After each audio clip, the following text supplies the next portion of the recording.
you've been recording since we opened, right? Yep.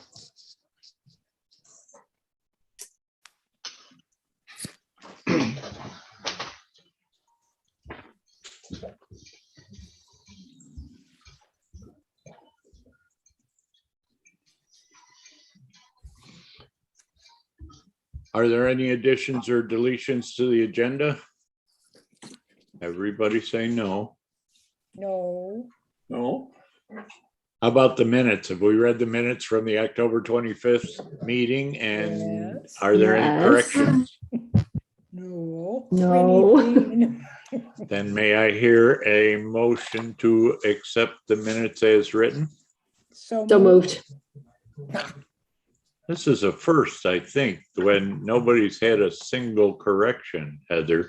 This is a red letter day and everybody should clap for you. That's Yeah. because Dean hasn't shown up yet. Do we have a second? I'll second. You first did, Deb. Oh, I thought Sandy and I came in at the same moment. Yeah, It's I did fine. Deb and Sandy. So Deb and Okay. Sandy? Yeah. All in favor? Aye. Aye. All opposed? All abstained? So carried. We have privilege of the floor.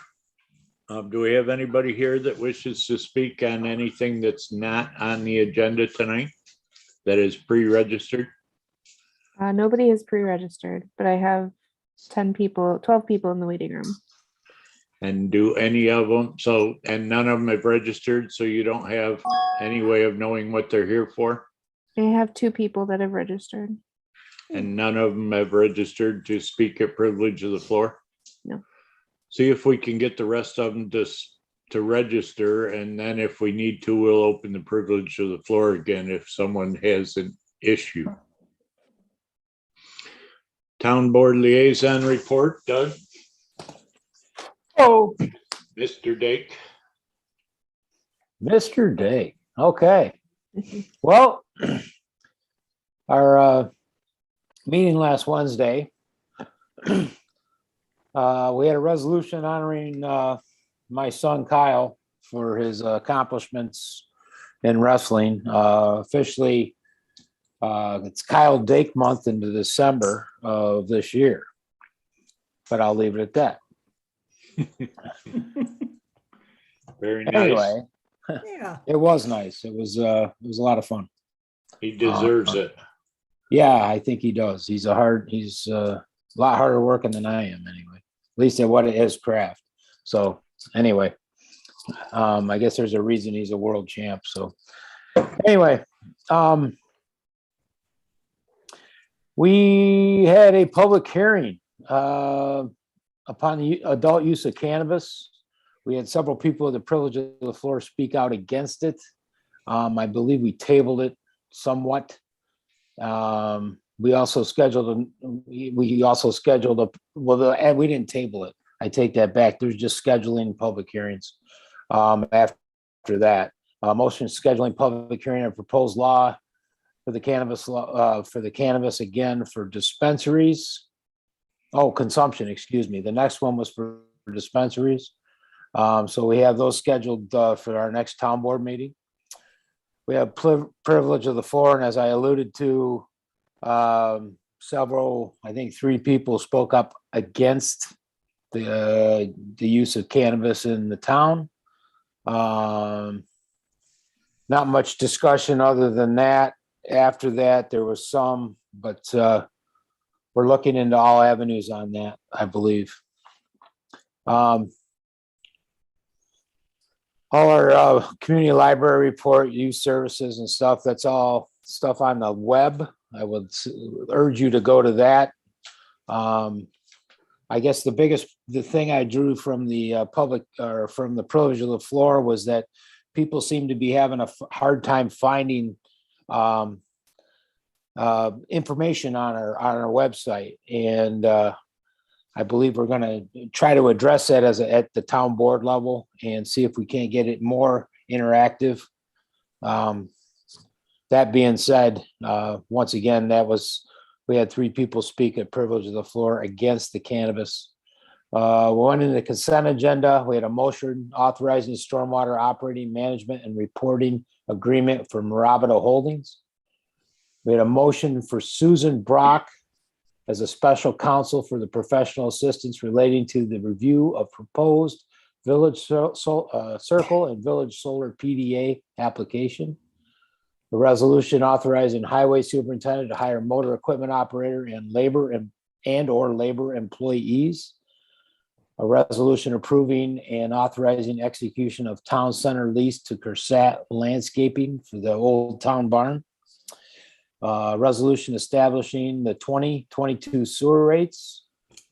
A resolution approving highway department purchase equipment, purchase of equipment. A resolution approving audit and budget modifications. Those all obviously went through. We tabled a motion on a public hearing for an entitled short-term property rental in the town. We also had a person speak against this. Basically said it was rather heavy-handed in the way they're used to operating for renting a room for a short period of time, obviously with the short-term rental. So we tabled that for future discussion. We had a resolution adopting and amending the town COVID-19 leave time and general policies.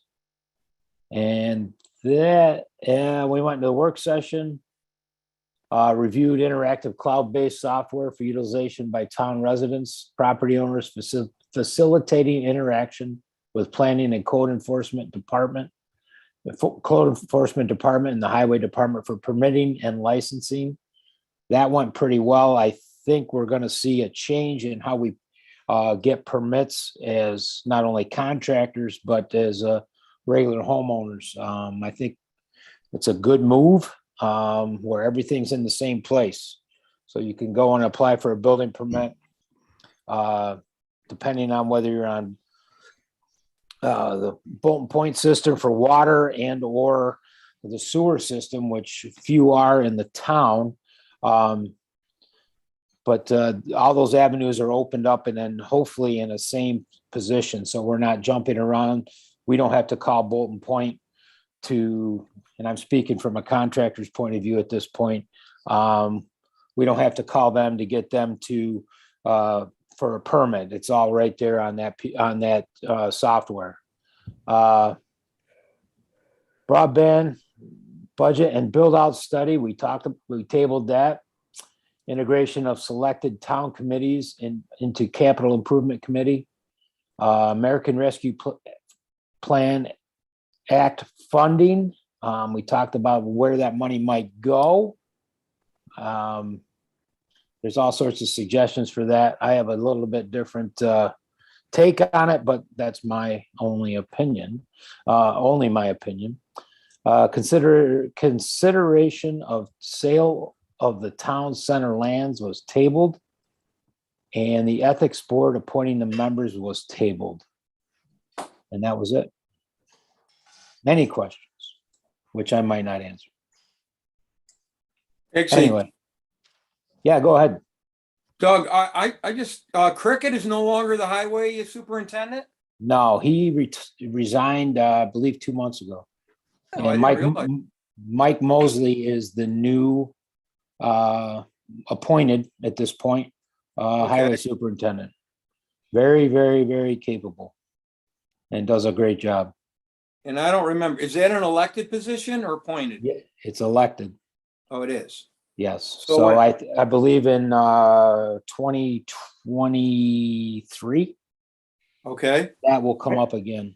I think he has to come up for election this 2022 because he's an interim appointee, so he has to be elected and then elected again in 2023.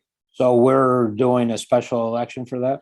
I think there's a special election in November for his position, and then he has to come up whenever the term runs up, which I guess is 2024. okay, all right, thank you. Any other questions for Doug? I have a couple of questions for the planning board related to town board stuff. Okay, First off, on the short-term rental, the law says that anyone who has a relative who stays for more than 7 days needs to register and get a, what do you call it, a license? And Permit. yeah, I was wondering why relatives were given such a short leash to stay with us. I don't know why relatives are in there at all. That Right. was one of the points of contention. Yeah, With the I think person that talked at the privilege of the floor. we didn't like that statement. I think in our Right, we were discussion. hoping that, we wanted that statement taken out before it went to the town board. John, do you know what happened there? No idea what happened there, but I do recall that the planning board wasn't in favor of that. Well, it was in the copy that came to the town board, and that's why I'm coming back and asking, Yeah. what was the thinking? Because I don't remember you guys being dramatically in favor of it, so. Yeah, I we wasn't were not in understanding. I don't think we were in favor of it at all. And it was I thought my there was a- impression that that would not be in the copy that went up to the town board. That's why it was tabled. Well, one of the reasons, yeah. So That's my maybe recollection too. maybe we can get a cleaned up copy to the town board for our December meeting discussion, because I don't think anybody understands why that's in there. Right. What The else is in there? It Yeah, may go have, ahead. may have Go ahead, been Joe. good. It's possible that they meant to say not related to, but I don't have it in front of me, so I can't really speak to it. Go ahead. No, I was gonna say, you said a couple questions. Yeah, the second question is, it's very possible that in January, the ability to have remote meetings will expire. I don't know if that's going to get renewed, whether the new legislation is going to go through or not. And so the question that the town board has for this board is, we're considering having mandated masks for town board meetings. We want to know what the planning board's position is for planning board meetings. If the public's appearing at planning board meetings and you have to hold them in person, do you want masks for planning board meetings or not? Right now, it's recommended. Would Dean you is like to see a speaking mandate? very loudly. No mandates. I say yes, Dean says no. Anybody who Yeah, wants to I'll wear a say mask yes. is welcome to. I say yes. Deb, what'd you say? I said yes. So you think everyone should be required to wear a mask regardless of whether they want to or not? Yes. Larry? Al, you got an opinion?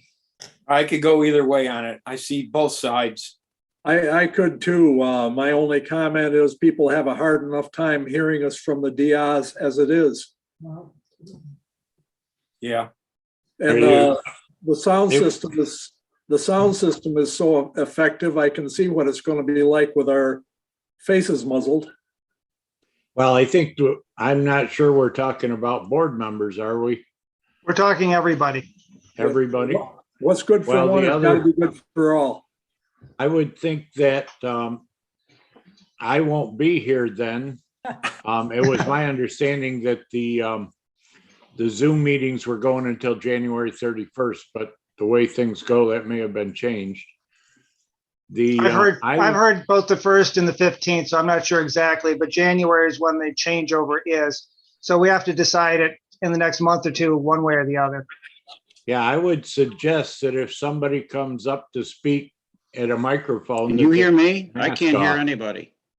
We can hear you, Lynn. You need to turn your speakers on, maybe? Doesn't do any good to talk to him because he can't hear me anyway, right? We can talk about him though. Maybe Heather can send him can you hear us, Lynn? I can hear you now. I Okay, don't good. know what went on, but we're here. Sorry. We're talking about requirements for masks after the Zoom meeting gets over with. In January, Zoom probably will go away and we'll be meeting in person again. And whether or not the planning board is going to want to require everyone to be masked up. Dean say and until I they are the speak. only are against at the moment. Until they speak, I guess, if they're masked, then they can speak. I would suggest that you have people take off the mask to speak because otherwise everything gets too muffled. But like I said, I won't be here then, so it's not, I don't really have a dog in the fight. We could also wait and get some data. On Data infection for rates, what? Pardon? what the infection rates are at that time, how many cases there are, what are the odds of transmission? Well, according to Guy, the town board has to make this rule for the planning board. It's not something the planning board can just decide meeting for meeting. And so I'm asking for the town board to get a sense of what this group wants. So when we discuss it at the town board level, we can make the rules for your body the way you want them. Everyone should know that this is a town decision. It's not a county decision Mhm. at this point. This is a town decision. Yes. Yes, Al. So it was a misstatement a little bit that that the masks are being mandated. So Go ahead, Al. A second to that, what if it becomes optional, whereas the state says you can either hold the Zoom or hold in-house? How is that going to be decided? I mean, there's a second part of that question, I think, Joe. I think if it's optional to have members on Zoom, then this board can decide whether or not people show up in person or people show up by Zoom or by both. And presumably, if you have a at-home option, those who don't want to be in a room with unmasked people can choose to come in by Zoom, and those who don't mind can go to the public meeting. And so it's less of a pressure. Whereas if you have to meet in person, then the question is, what do you want the audience and other members to be like? You know, and so that's the difference. Does the town think- have the capability to Zoom meetings so that we could do a hybrid system, Zoom meetings but we don't have anybody running the cameras that are in the town hall. The town board right now runs hybrid meetings in which there's a big flat screen TV that has the Zoom people on it, and there's a camera in the meeting that films the meeting itself. But we don't have anybody running the camera. We to would zoom be, in on speakers or any of that. it's minimal being able to do that. But yes, we do have the ability to do that. And I assume that staff would be able to do that for the planning board as they do it for the town board. Okay. Any other comments Joe would like to take back to the board, Joe or Doug? Well, I know that Ed brought up a point of possibly putting people in separate rooms. He was looking for an option in that regard. If the meetings become in person, I don't believe we'll be, at least I didn't get that tenor from our last meeting, that we would be not allowing people to Zoom in on a meeting either, or come in remotely, or have something read to the record, as we've got several of those this evening. So Absolutely. so The public, I don't know if it's a hybrid or not, but it seems like it'd be a good idea. I mean, the voting that the town board does, the voting that the planning board does, the voting that the ZBA does, all can be done in person with the people there. I don't see why we can't Zoom people in to discuss that, because that carries weight, obviously, as far as as far as the board's decision. But I don't think it matters how they get their message across, as long as they're citizens, and I suppose it could be anybody at that point. But on any comment they have, I don't see why we can't Zoom them in. And it could be like I just heard, I think Larry said it. Not Larry. But anyway, I don't think it has any difference to be a hybrid meeting, so to speak. Jerry said that, I'm sorry. But, I think that can be a complementary thing, actually. So, I think there's a way to look at it. I think there's a way to,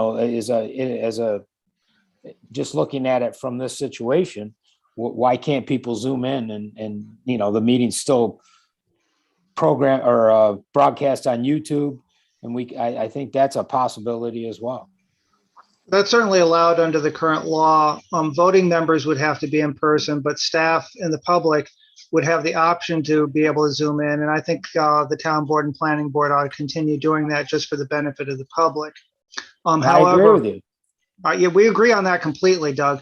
However, the law does require that the public is able to attend the public meeting as well. We can't require the public to come in via Zoom. That's fine. That's fine. I think, But Go ahead, Lynn. I think we should talk to Heather. She's got little ones. And, you know, I don't really care because usually I'm just off in the weeds by myself, but I think staff should have an option because as you pointed out, so did Joe, you kind of answer that question. The rest of us, I guess, yeah, we'll take our chances, keep the public back a few feet and, you know, ramp up the air changes. Maybe we'll cut a little energy inefficiency in the picture in the meeting room. I know that a number of hotels, I'm going to an annual meeting at the Desmond and they put lab air into their meetings room. And, you know, like Cornell lab. So, you know, I think there's ways to reduce the risk. Okay, So what I'm hearing is the board's mixed on the issue, really. well, I think that the board is, outside of a couple of us, the majority of the board is in favor of masks. And some of us would prefer not to make a mandate, but would allow anybody to do whatever they thought. right. That sounds to be, that's what I'm hearing from the board. That's my Okay. tenor at the town board level. If Okay, you want to thank wear a you. mask, wear it. The mask doesn't do you any good. The mask keeps you from infecting somebody else. So that's Well, the deal.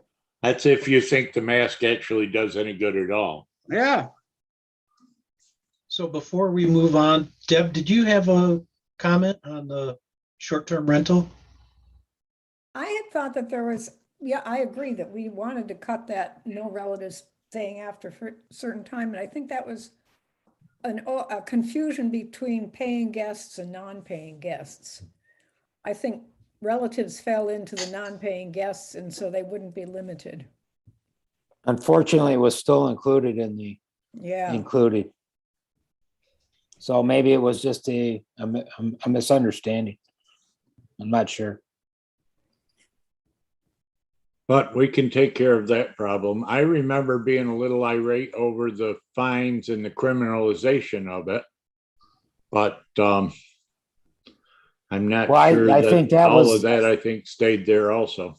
I think that was part of the problem as well. Would this board like to look over the law again and make sure that we're looking at the one that you guys are happy with? Why don't you send it to us again, Joe, please? Is Okay. that possible? Well, Yeah, I'll John, ask it at the next meeting. So we'll just John send it or back. Heather could update it. I mean, theoretically, when we went through it, it was updated after we went through it. And we haven't seen anything since we went through it and made our comments. So if you could, Heather, send us a digital, each of us a digital copy of where it stands now, and we'll go through it again and see if we can get our comments included. Of the one that the town board would say, you mean? No, I'm obviously the one that the town board has is not one that we wanted them to have. So I would like to see if we have a copy of what we wanted them to have. And if we don't, we need Heather to send us a copy of what she sent to the town board. And then we'll go through it again. But it sounds to me, did we make any changes to it after we discussed it for 6,000 meetings? Not as many as the solar law got. Well, the good news is we're not in high season for short-term rentals, so we got a little time to work on it. Yep. Yeah, why don't we just get it, look it over one more time again and then make comments? I think that's best. And we'll send it up to you again. Okay, that sounds good. Thank you. Yep, thank you. All right, I think we're ready to move on to the Dollar General action item. Does anyone have any comments they'd like to make before we open the public hearing? Go ahead, John. Jerry, would you like the applicant to give a rundown of this project before we solicit public opinion, just to refresh the board on? Yep, what let's it hear looked what like? Larry's got to say and we'll do that. Yep. Good I think idea. I think, given the fact that we do have a lot of public comment, some of it even arriving minutes before the start of the meeting, and the fact that a lot of people haven't or don't feel that they've been adequately appraised of the situation, plus the fact that the signs that the developer put out there, I'd say are probably of questionable use. I think that we might want to consider holding the public hearing open at the end of tonight's meeting, continuing it as long as we need to make sure that the public has an opportunity to come into the town hall, look at the documentation that we now have, the new set of plans that we have, and look at our comments. So, and there'll be some more comments tonight because I've been looking at the drainage plans and I've got some real strong questions about it. I would also add that I have 4 parcels down there. I did get notice last week or a little for one, but I just got one today in the mail. It went in the mail on the 19th. We'll definitely, it's my intention to leave the public hearing open. Perfect. Not necessarily, I don't want to say for as long as we need to, but for a sufficient amount of time so that we feel that all sides have been fairly represented and all issues have been openly discussed. Larry, I have a question for you. You sent some pictures in of the night sky of a Dollar General, and did you take those pictures and where was it? That was North Lansing. I took the first 2 pictures were taken right adjacent to the right at the end of the park and ride adjacent to the fire hall. The third picture was taken back at the corner in front of Momo's Cafe. I don't know what's going on there, but I think that it's very possible that the lights are just not properly adjusted. They appear to be shining directly down the road. Also, the height of the poles for the lights in the parking lot seems a little excessive. My concern is, well, I have a few concerns. One of them is, under the circumstances of the lights the way they were when I took the pictures on Saturday night or Sunday night, if there were a snowstorm, fire trucks leaving the fire hall with the glare of those lights and the reflections from the snow would have a hard time making a safe access onto Route 34. Number 2, it's my understanding that one of our requirements is when they're open, that all the lights, including the sign, be shut off, 45 minutes after closing to allow them time to get their people out. And I can't understand why the lights are on full bore now, particularly when they're adjusted so they shine right out in the road. John, have we made a request of Scott to stop by and Yeah, look at that today? I can address most of those comments, Jerry, if you'd like. Sure. So Go ahead.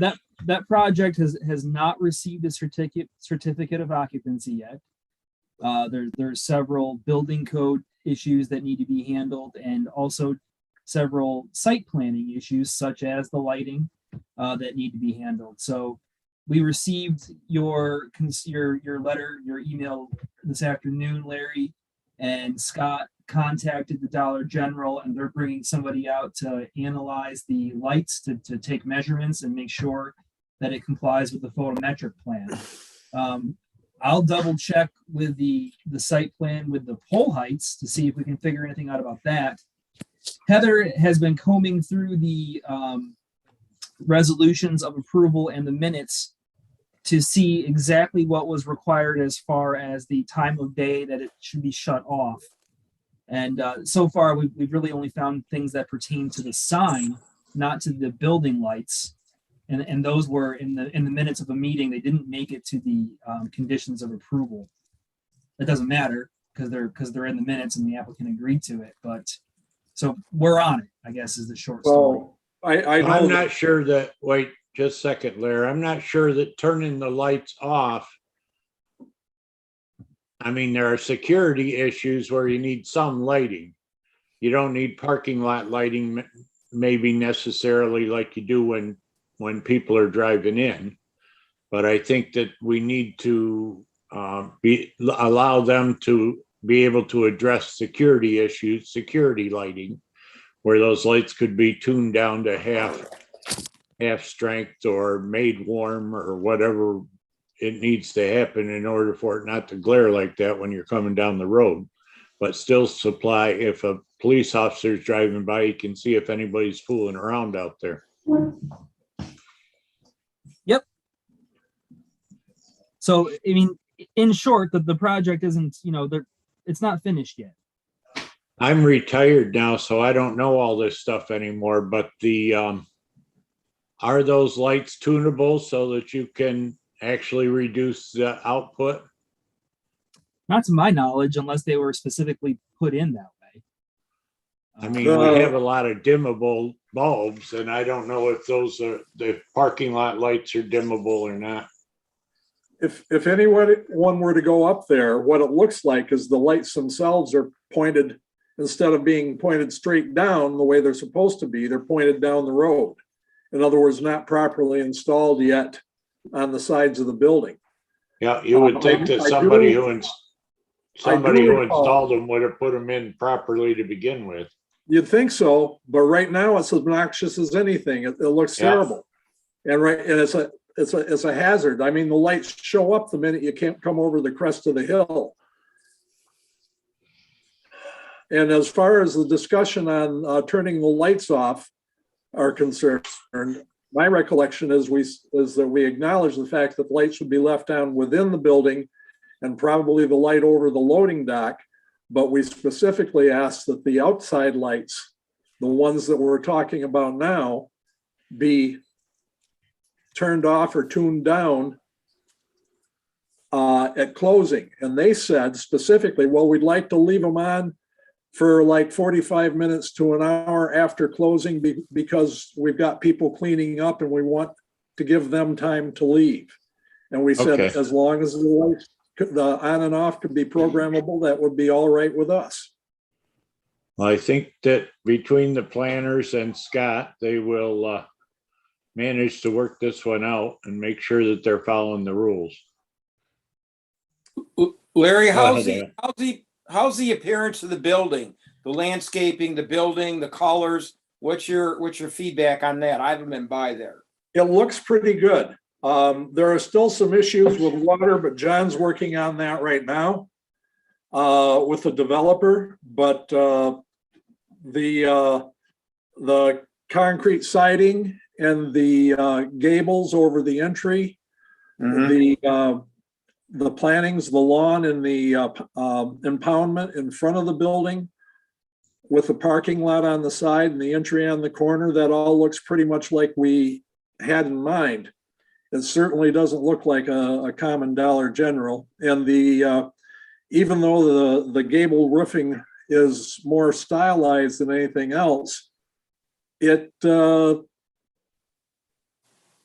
kind of goes with everything else that's up there, because we, right across the street, you got the old Alcona Hotel, and then the fire station with peaked gables presenting towards the road. So I think within the parameters that we're allowed currently by our site plan review, I think that worked out pretty well. Good. And so the Could buffering, the fencing, and the trees, you think are adequate that we I've had a couple of comments that the trees could be a little heavier. The Okay. the fence I'm a little bit puzzled by, because I know they said they were going to put it there, but it looks like it's just 3 or 4 feet away from the building. And it looks awful close to me, but if you pull in Rob Hall's driveway on the north side, the overall treatment isn't bad. It's just that it looks like they could use some more trees, and the south side of the property could have used the same treatment that the people that are presenting or have presented their landscaping plan for the one on Ridge Road. Okay. There could have been some trees on the south side of the property, and that probably would have helped. It But really otherwise- is, it really is pretty It really grim looks pretty on the good. south side. And I heard comments about the south side, and I think the trees ought to be, as we go forward, be staggered in the future, but that south side looks pretty bleak. Larry, you think you could take some pictures and email them to us before the next meeting during the daylight? Sure. I'd like to see what it looks like, and I can't drive up by there easily. Too much. Excuses. I thought he had a drone. Any other, yeah, I do have one out here. Any other, it doesn't fly that far though. Any other comments? I don't want to generalize from $1 general to the next, but I think given the experiences of the one up by what used to be Linda's, the more explicit we can be in absolutely everything, the better off we will be in the resolutions, and make sure we dot every I and cross every T. Go ahead, John. Jerry, we do have a public hearing scheduled and folks in the waiting room. So could I suggest that we maybe attend to that, and then we can have some discussion on the on existing projects afterwards? Let us ask the developer to come in and give us an update on what's going on before we open the public hearing. Heather, can you ask Steve Bukasin?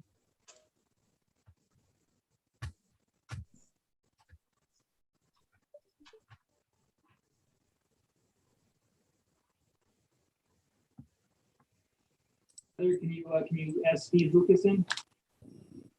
Oh, Hi, Steve. Have you got YouTube turned off? hold on one second. Let me make sure of that. There we are. All right. Otherwise, we get all kinds of echoes going on. Okay, I think I'm good now. So good evening to you all. Thought I'd give a rundown of the development for everyone, public included. So I'll just start right off. So on behalf of Franklin Land Associates, LLC, we're excited to present this development project in the town of Lansing. First off, talking about where the project is, it's on Ridge Road, also known as New York State Route 34B. It's about 950 feet north of the intersection with Lansing Station Road. The commercial project proposes to construct a one-story, 10,640 square foot retail store that sells a variety of name brand products. I'd like to think of them as a modern day general store. Some have been confused thinking it's a dollar store since it has dollar in the title, but that isn't the case. The only thing I'd say that they have in common is that they try to keep their prices on the affordable side. The type of items that you can expect to purchase there are name brand products that are frequently used and replenished, such as food and snacks, health and beauty aids, as well as cleaning supplies, family apparel, housewares, and seasonal items.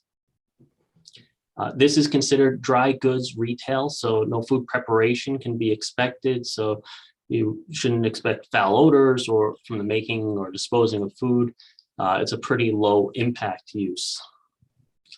Some additional information about the site is that the hours of operation can be expected from about 8 a.m. to 10 p.m. Now, the access for the site is proposed via a two-way entrance on New York State Route 34B. little more information on the site. The development consisted of 43 parking stalls, but now has been Page 1 reduced of 3. by 8 Town of spaces Lansing. per our last Planning- discussion in October. Notice of meeting the regular meeting of the Town of Lansing Planning Board will be held at 6:30 p.m. on Monday. I'll just wait for a second. So we had 43 spaces and then we reduced it by 8 spaces per our last discussion in October with the board. And so now we have 35 parking stalls. And this parking lot would be lit using downward facing LED lighting. They try to keep it as low impact as possible. Hearing the discussion before I got on, it sounds like it's like an angling thing that they have to fix for the glare like that. I think Larry Sharpstein described it well. If there's a glare, it should be downward facing. So sounds like they got to fix something out there. So I got an email this afternoon about that subject. So they asked me to send over what the lighting plan was that was approved so they can compare what they installed out there. So I sent that over this afternoon to them. So hopefully that will be getting fixed. These lights that are on our site, they'd also be dark sky compliant and meet that warmer color of a max of 3000 K. That was requested by the town during our last iteration. The lights are timed to shut off after closing and will match whatever we had agreed to on the last go around. We just want to give those employees a chance to shut things down inside and make their way to their vehicles safely. So there's landscaping proposed throughout the site as well. More money is being invested in sod and irrigation system as well. And the areas that are not sodded are going to be hydro seeded. And we have a lot more landscaping proposed in our stormwater system as well. Speaking of stormwater, it's designed per the latest New York State Department of Environmental Conservation manual with green infrastructure practices as required, and is also going to mitigate peak flows to be below the current conditions. A stormwater pollution prevention plan has been prepared as well. Our calculations show that we're reducing peak flows from the 1, 10, and 100-year storm events by 38 to 45%.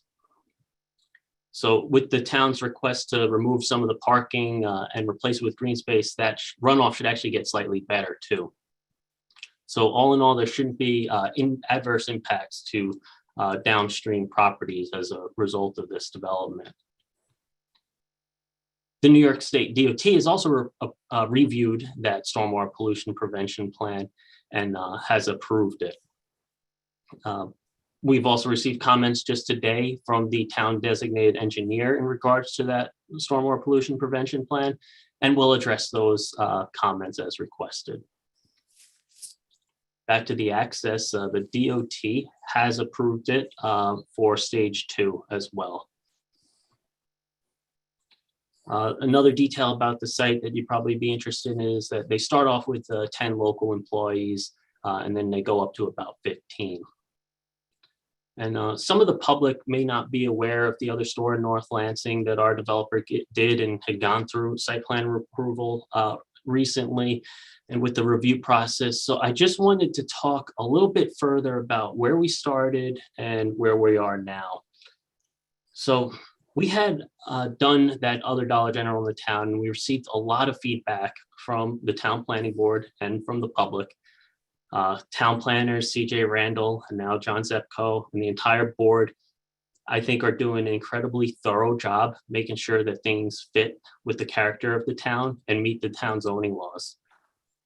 I felt that it was a pretty good collaborative process, and we were able to implement much of the comments from that review process into this layout as well. So just for instance, like most retailers, Dollar General, they typically like to have their parking in front of the store. We were able to listen to the town's concerns and change the layout, and we shifted things so that all the parking was on the side of the building. And we were able to do the same thing that we did the last time on this site here as well. the town asked for a variety of plantings in our landscape plan, which we were able to accommodate as well this time around. And at the last meeting, in my estimation, screening seemed like it was the biggest concern. And I heard you guys talking about it, about the North Lansing site.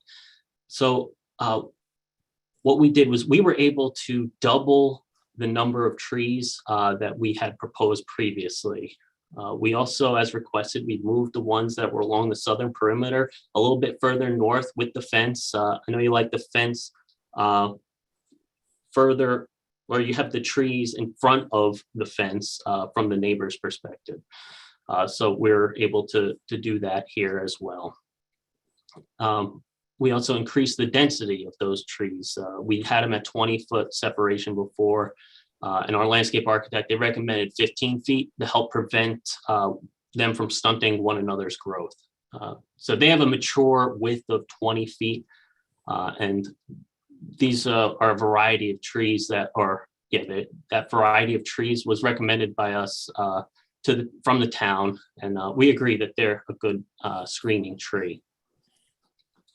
We've also added a row of those trees to the northern perimeter as requested at that last meeting to help shield the neighbors to the north. We've added several to the east, even though there's not much in the way of residences to the east of us. So in furtherance of this theme that we listened to the town's previous comments on the last store that we did here, I just wanted to bring up the architecture. I wanted to say that we had several meetings last year into early this year about the architecture, and we tried several different options. And eventually we were all able to come to agreement on the architecture that we think fits the character of the community. So we're proposing that same style here as well. So in summary, we feel like we've been able to incorporate the board's feelings on the layout of the site, the landscaping, the lighting, the architecture, and also some of the additional requests to add more landscaping to assist with that screening and reduce the amount of proposed parking that we had.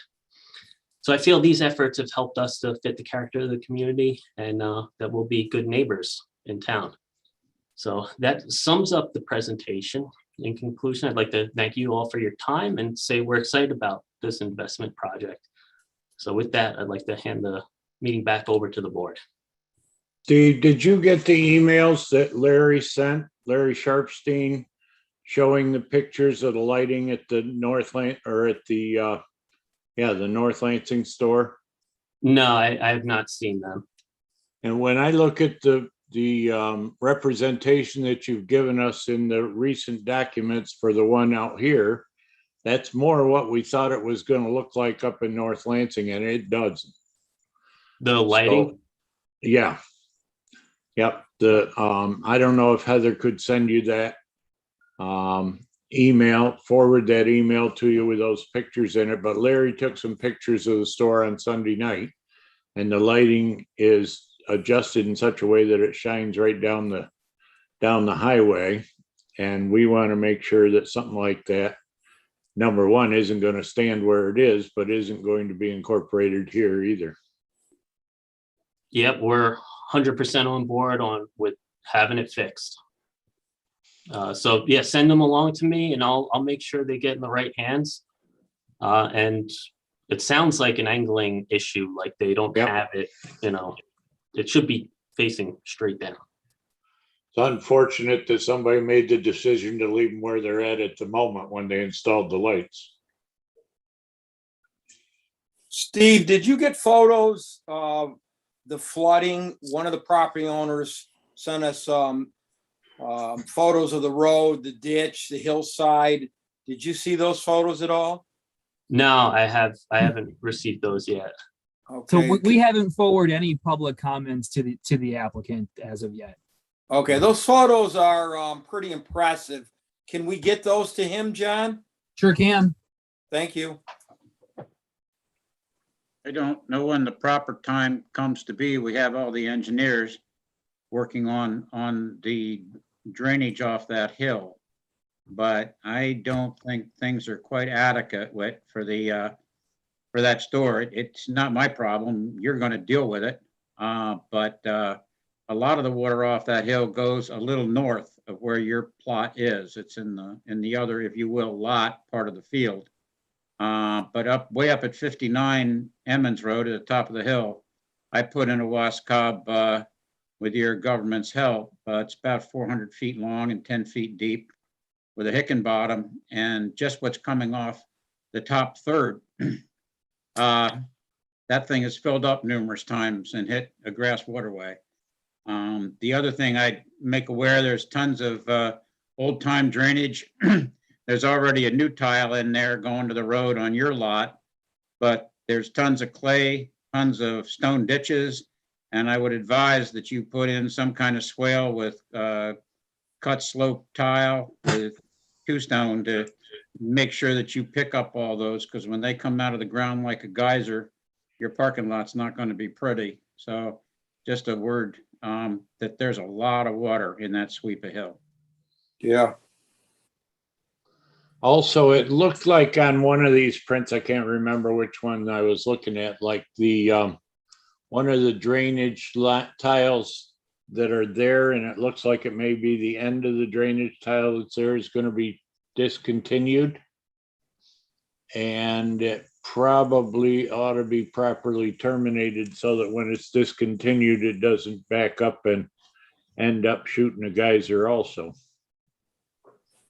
Okay, In other We'll words, take it a look looks at like that. a Yeah. tile that comes from off property onto your property, and rather than just being discontinued, maybe it needs to be turned and run to the ditch or something. Yeah, we can definitely take a look at that. I'm gonna write that down as well as your other notes about the swale, Mr. Davidson. Any other questions for, go ahead, Larry, Larry, you are muted. Yeah. As long as we're talking about the drainage, and I know the state says that they've already approved of the drainage plan. I was looking at the drainage plan that shows just to the south of the building, there's a 16-inch corrugated iron pipe crossing underneath Route 34B. And the invert is the same on both ends, which means that that pipe is absolutely flat and level. And probably 100 feet north of the building, there's an 18-inch ductile iron pipe with quite a drop going across the road.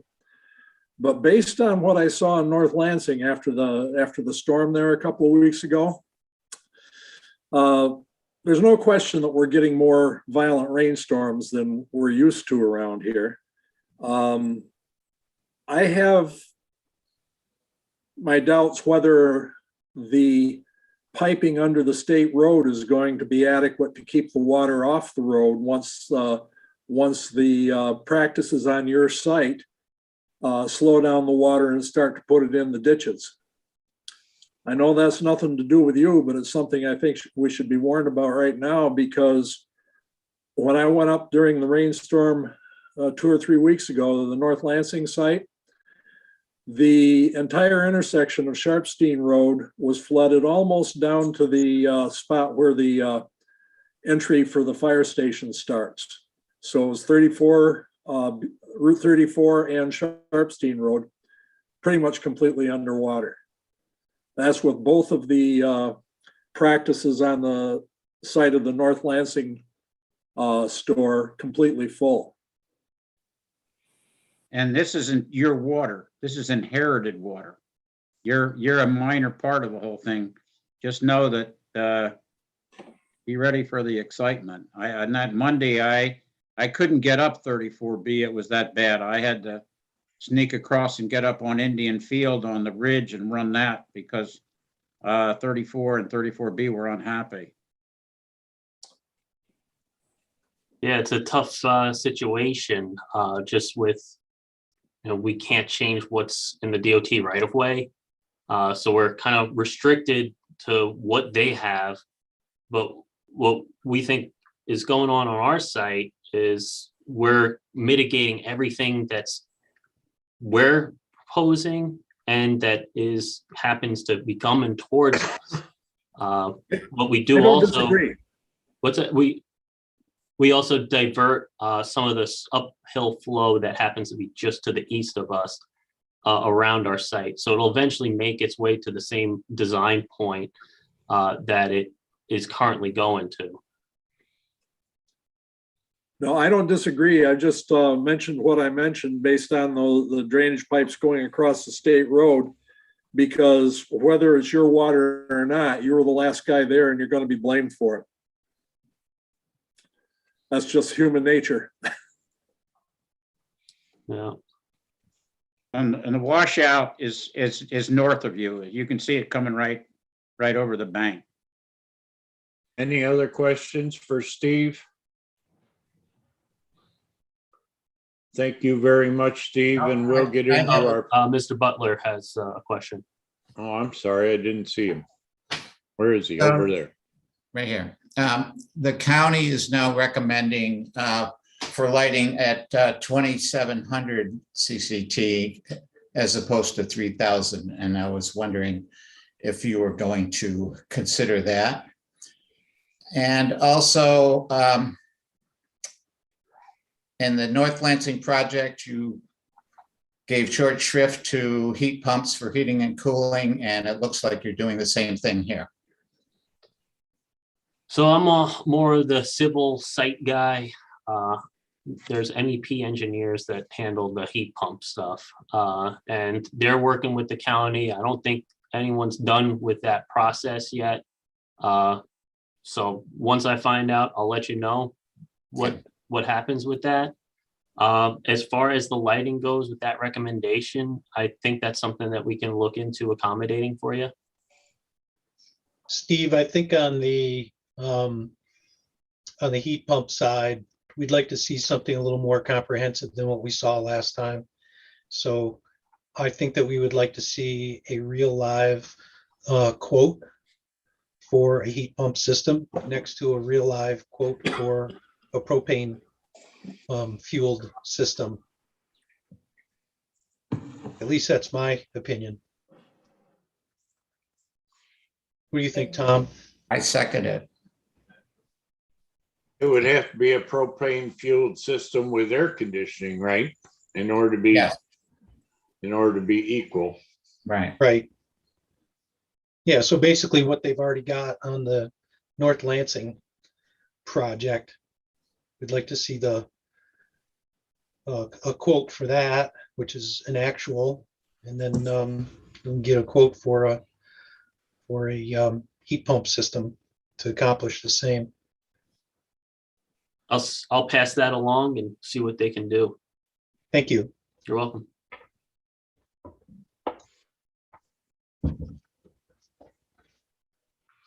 Any other questions for Steve? I just wanted to say one more thing. Sorry if the signs weren't to your liking. I think what we had in mind was like the politicians always seem to be able to find those signs that people, they must think at least, that people actually read. And we were under the conception that you could get those signs and put them out there. Now, maybe they can't be printed as one-offs, but it would seem to me that something like that is relatively inexpensive and easy to put out there and visible. Yeah, we did the same thing that we did. Same thing that we did for the last one. So, and I didn't hear any complaints the last time, so I figured that it would be good. So I gave the client that direction, like this is what we did. So 3 of these signs in the frontage of the site. So that's where I was with that. No one's trying to get one by you. They were totally unreadable, Steve. I apologize for that. My feeling was when you're driving by, I forgot what the speed limit there is, a 45?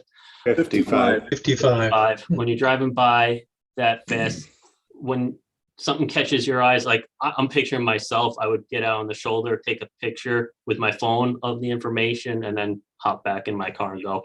But I mean, that's just what I was thinking would happen. Just an FYI, out here in the country, they look like posted signs, which hardly anybody pays attention to. Okay. Got it. The type of shoulder you wouldn't pull over on right now, you know. In fact, when I went by, they were all curled up. So they were definitely unreadable, even if you took a picture of them. Well, water under the bridge right now, although Yep. that's one of the reasons we're going to be keeping the public hearing open, because they weren't really usable to the people in the neighborhood either. Yeah, I'm sorry. We were trying to go above and beyond what was required anyway, because I mean, technically we weren't required to put up signage, but we were trying to listen to you guys and do it the same way we did last time. So sorry, and I'm fine with it being left open for another meeting to, you know, as you see fit. We appreciate the effort. Seriously. Thank you.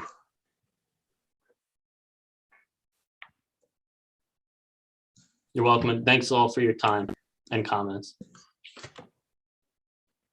Somehow I got it so that the my other laptop is reading the agenda to me instead of letting me read it to me. Anyway, shall we open the public hearing? Can I hear a motion and a second? Second. All in favor? Aye. Aye. All opposed? Abstain? You're opposed, Dean? No, aye. You're a late favor?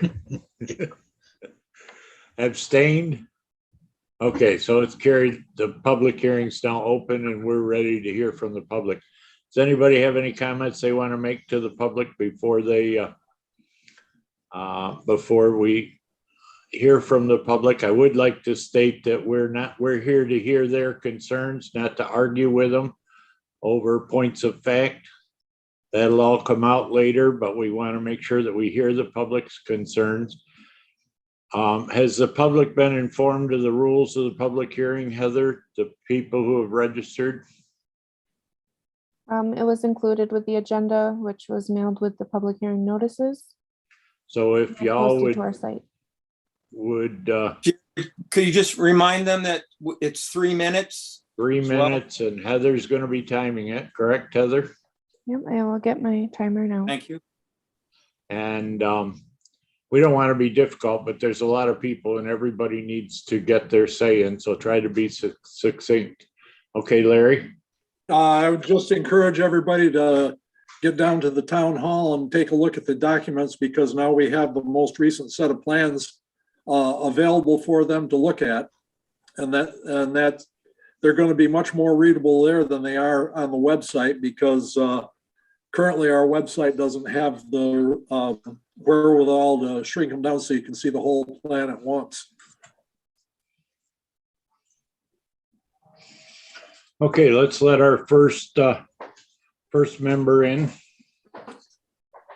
All right.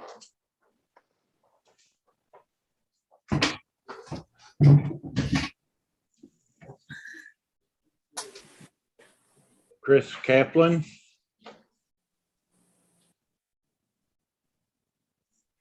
Could you state your name and address for us, please?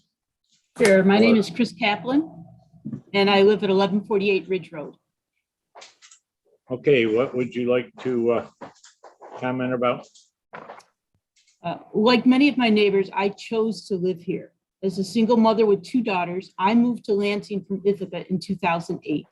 I chose Lansing to have a safe and quiet community in which to raise my children and live. I'm opposed to the Dollar General for many reasons. With only 3 minutes to speak, it is impossible to convey the lifetime of disruption and negative impacts the Dollar General will have on my quality of life. I submitted a written statement with photos and details of some of the negative impacts. Please refer to those written statements, and I welcome any comments or questions you have about those. But I am going to highlight a few of those. The flooding. Those pictures that you were speaking about earlier were taken from my backyard. The flooding is real. Anytime something is built around this field, the water flow changes. Additional studies are needed to determine how to manage that water. I cannot afford to have my house flooded. And safety. I fear for my safety as traffic and foot traffic is increased in the area. Dollar Generals are known to bring crime into the areas.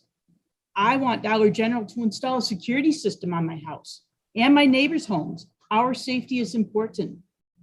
Pollution, noise, and light, all of these are intrusive on the quality of life. The Dollar General needs to plant more trees, reduce hours so lights can be turned off earlier, install higher fences. And those are just a few of the things I can think of to mitigate the negative impacts. Additional studies are needed and recommendations made to limit those negative impacts on our lives. And traffic, this is a straightaway portion of the road and vehicles move at excessive speeds. The speed limit's 55, but often people are doing 70, 80, and 90 miles an hour. Also been identified as having a higher than average number of accidents. I included some of those photos of accidents that happened in front of my house in my written statement. Additional studies are needed to determine ways to control traffic so vehicles entering and exiting that store do not cause accidents. And the value of my home is going to decrease. No one wants to live next to a Dollar General in a residential community. I have invested and built equity in my home. I cannot afford such a large financial hit. I want Dollar General to make capital improvements in my home, in the homes of my neighbors, to offset that amount of depreciation. I urge the board to review the verbal and written statements you receive, hear the concerns of the community.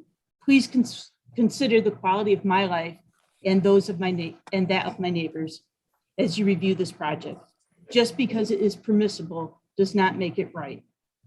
I thank the board for your service to our community, time, and consideration.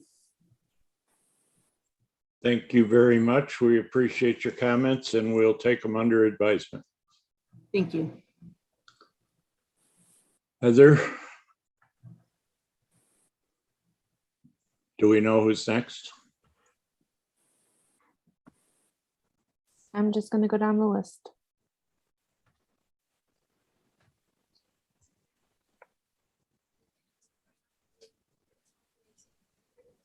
So once they've come in and made their comments, then it would be time for them to leave so they can't make more comments or get in arguments with the next person.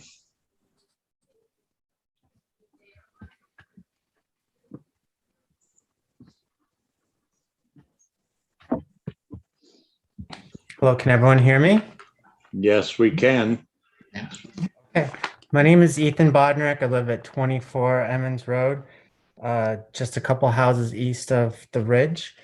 My wife and I took a wonderful trip to Letchworth State Park this past weekend. With this pending Dollar General on our minds, we couldn't help but notice the several or even perhaps dozens of Dollar Generals we saw on the way and around the various areas we visited. What stood out, besides, let's say, the lack of aesthetic qualities, was that each of these Dollar Generals were in a very clearly commercial district with other stores around it. This proposed Dollar General is in a very residential, rural area. We're just starting to learn about the town's comprehensive plan and understand that the proposed Dollar General doesn't fit either the letter or spirit of that plan. We moved here just over a year ago because it's a beautiful rural residential area. Now we're learning that of all things, there might be a Dollar General just a short distance from us and highly visible from our own backyard and back porch. We're upset about this proposal and we urge the planning board and town to prevent it. Thank you. Thank you very much. We appreciate your comments.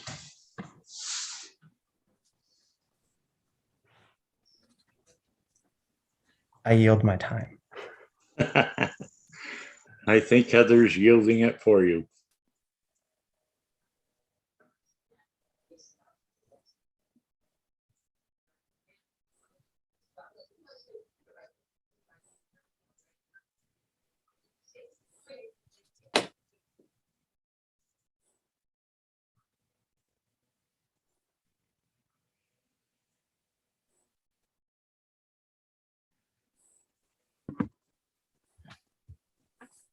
Guess that the waiting on some of this isn't much different from people getting up and coming to the front and then going back to sit down and we wait for someone else to get up and come to the front.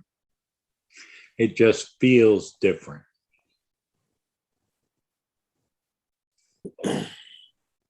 I've got while we're waiting, Jerry, I got a question. You think the comments that have been submitted should be forwarded to Steve and the developer or the board members? What do you feel on that? I think I was under the impression that the developer got all those comments. They didn't just come to the board, but John's shaking his head saying no. Is there a reason for that? I don't know if there's a law against it or some foolishness. I don't think that there's any kind of law against it, although I will check. It's just not the SOP. It's a pretty good idea, Jerry. Yep. It was done Well, for North Lansing. yeah. It was done for the North Lansing store. Okay. Yeah, we can do it. Yeah, I think that would be best. So, Yeah. so the developer understands what we're hearing, you know, both verbally and in writing, if that could be done. Well, the Yes. developer is present at the meeting, so he's catching up on the verbal stuff, but the comments that were written to us and the emails can, you know, with a click of a button be sent to him. I'm sure. I concede. Yes. Thank you. And They're the also photograph. available on the website. And the Larry. photographs, Larry says. Go ahead. Heather. Yeah, particularly the ones that Ms. Kaplan talked about. I have also compiled all of the comments that I've received as of 2:00 today, and they are available with the submittals on Laserfish. Okay.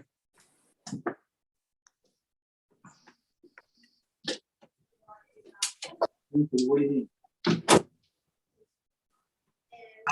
think that there's any kind of law against it, although I will. Justin, Hello. make sure the YouTube's turned off or we'll get echoes. Yes, sir. I was just turning it off. Okay, thank you. Yep, we're ready for your comments now. Thank you. Good evening, everybody.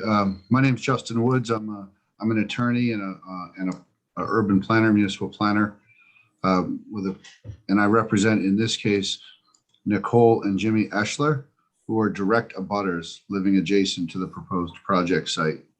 I did note that there are new documents submitted on the November 11th agenda, although we had some difficulty downloading some of those. So some of our comments in our analysis may have been updated since the submission last month, in which case, if the public hearings continued, we will revise those accordingly based on the revised plans the developer submitted.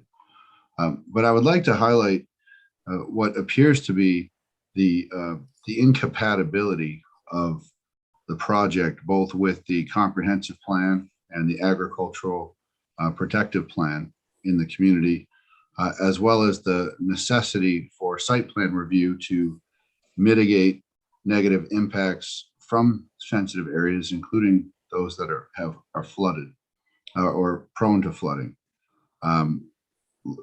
Additionally, the site plan review requirements charge the planning board with ensuring compatibility between any new development and the existing uses of adjacent land and mitigating those impacts. In this case, the scale of this proposed development, both to the rural character of the neighborhood, as well as directly adjacent to residential landscapes, residential uses, provides significant challenge to mitigate those impacts, as well as being part of a designated scenic viewshed, the Cuga Lake Scenic Byway.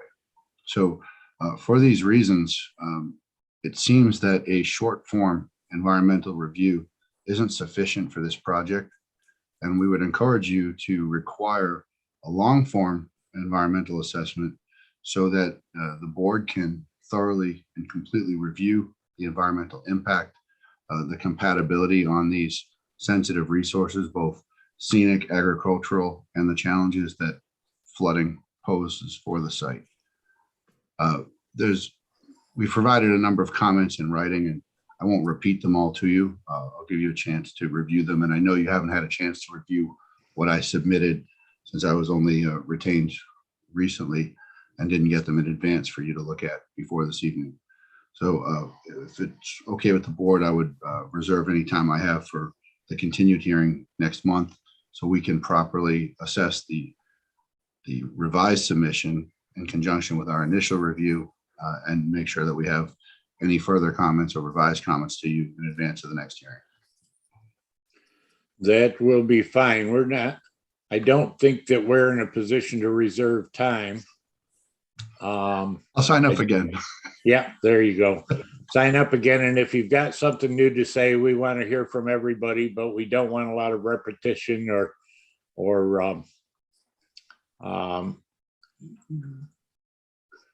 well, I guess we don't want a lot of repetition. Mr. Chair, the short of it is, I think prior to the conclusion of the review, a long form would be necessary to completely assess the project. We'll take that under advisement. Thank you very much. Thank you, sir. Okay, Heather, who's next?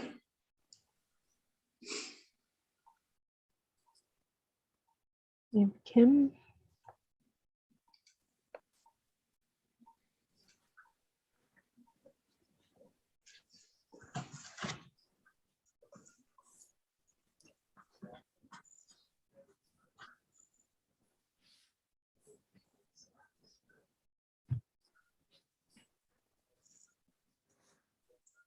Hello, Kim.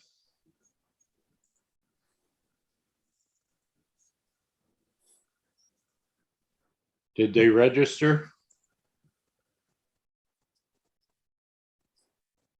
I thought so. Let me double check. Yes.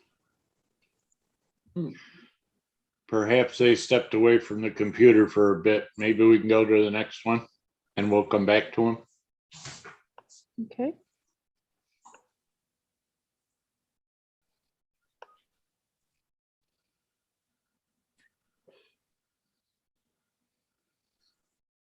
This is Alexander Bugby.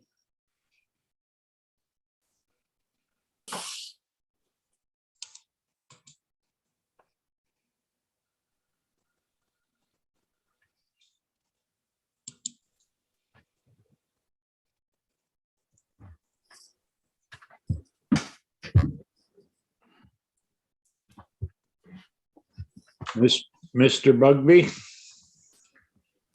you are up, sir. Good evening, everyone. My name's Alexander Bugby. I live at 1210 Ridge Road, just about quarter to a half a mile north of the proposed project site. I'm kind of here tonight so that I can, express my opposition to the project. Like several of the other speakers, I'm someone who moved to Lansing specifically because I like the rural nature of the community. I like that it's quiet. I like that I don't have to look at stores like Dollar General down the road from my house.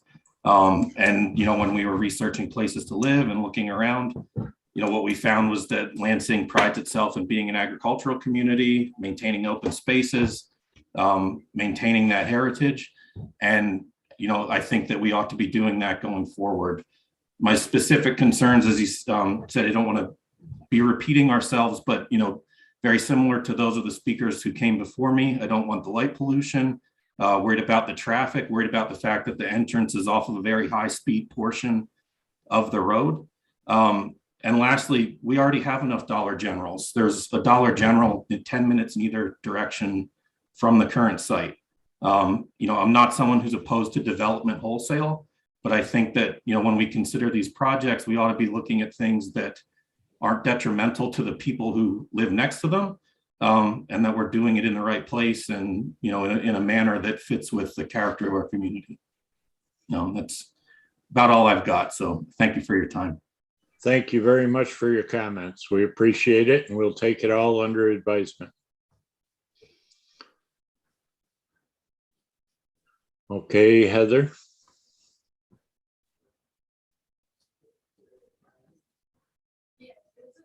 All right, Kim just emailed me, so I think she might be ready.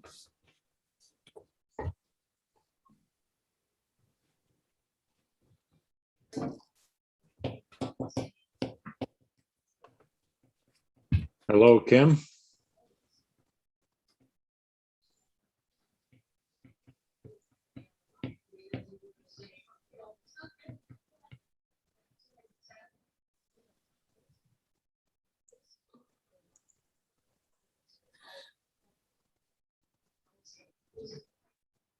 Kim, you've been admitted to the room. If you're watching on YouTube, there's going to be quite a delay.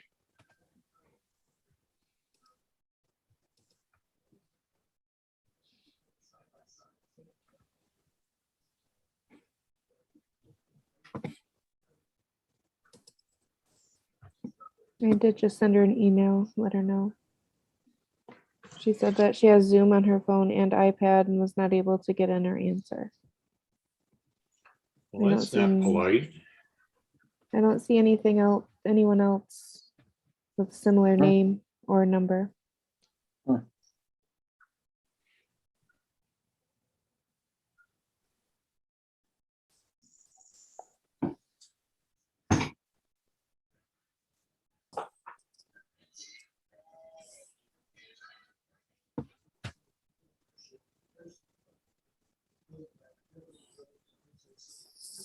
There she goes. Okay, I'm here. I've stopped Hello. at YouTube. Can you hear me? Yes, we can. Okay, so I don't want to echo all the people's comments prior to me, but I live on Lansing Station Road and we've only been in town 13 years, but a lot of change has occurred over the last probably couple of years. One of my biggest things that I do want to point out is the people that are calling in are new and old residents with opposition. I'm not really hearing anybody except the developer on the pro side of this Dollar General. And the way it's with the town's comprehensive plan not aligning and what the Dollar General is perceived to bring to our community with 3 and for our locally owned businesses that support our local farms that sell local produce and local dairy and local eggs. It will affect them for their other products that they sell because they do sell the non-perishables at Dollar General.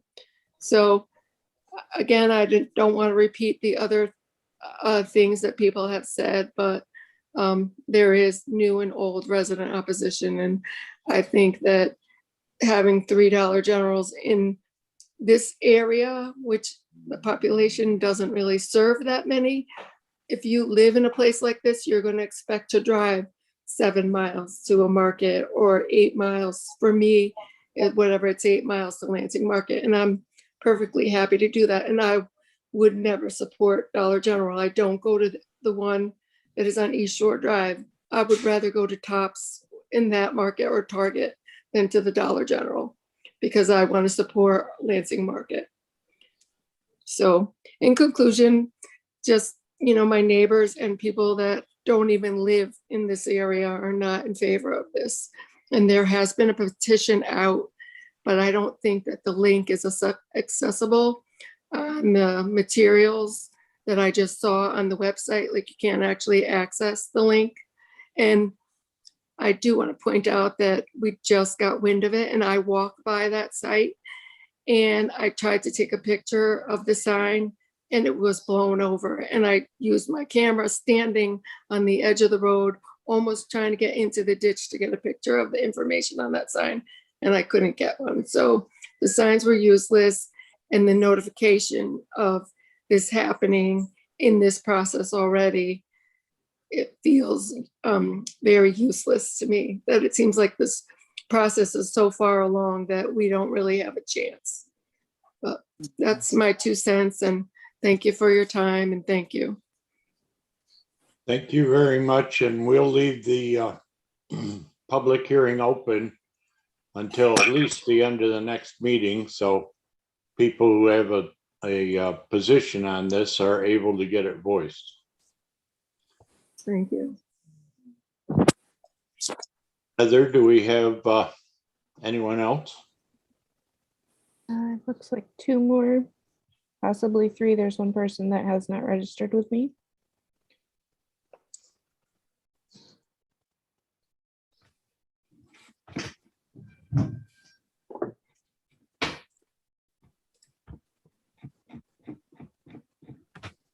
Sorry. Thank you. Eileen? Heather, do we have anyone else? It's not Eileen, it's Carlene. Are Oh. you hear me? Yes, but you need to turn off YouTube.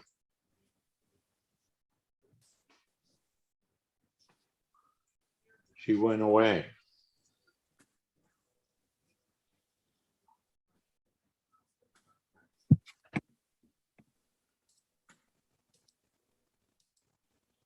You want me to admit the next person, see if she shows back up? Yep. I'm sure she will. She will. I am positive.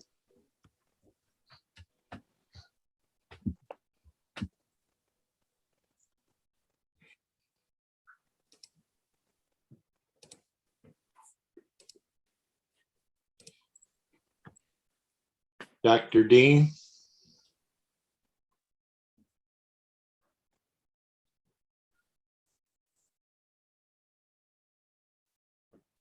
You're muted.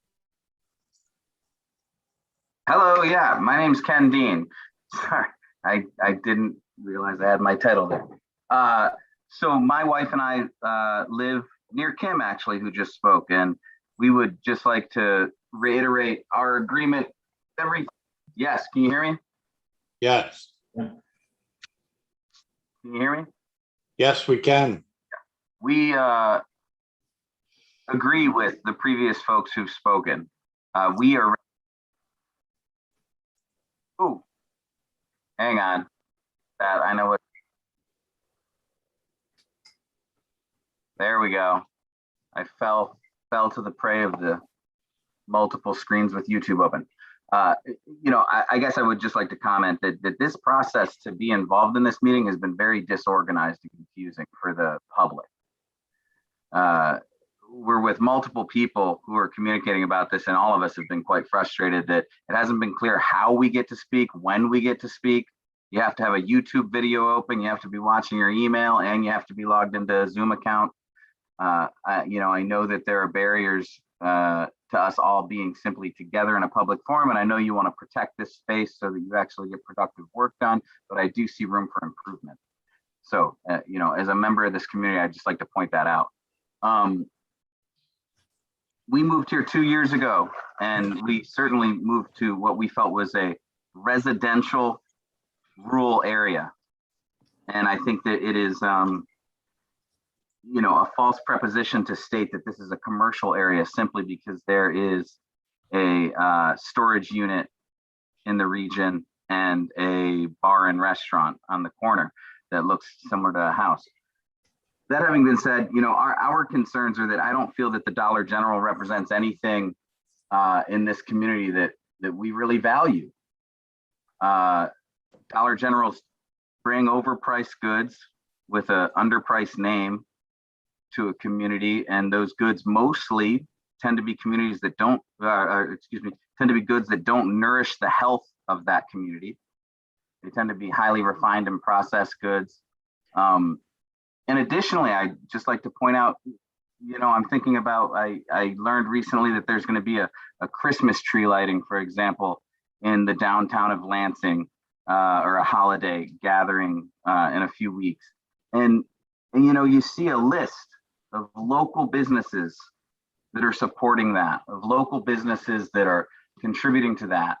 You don't see Dollar General's name on that, and you're not ever going to see Dollar General's name on that.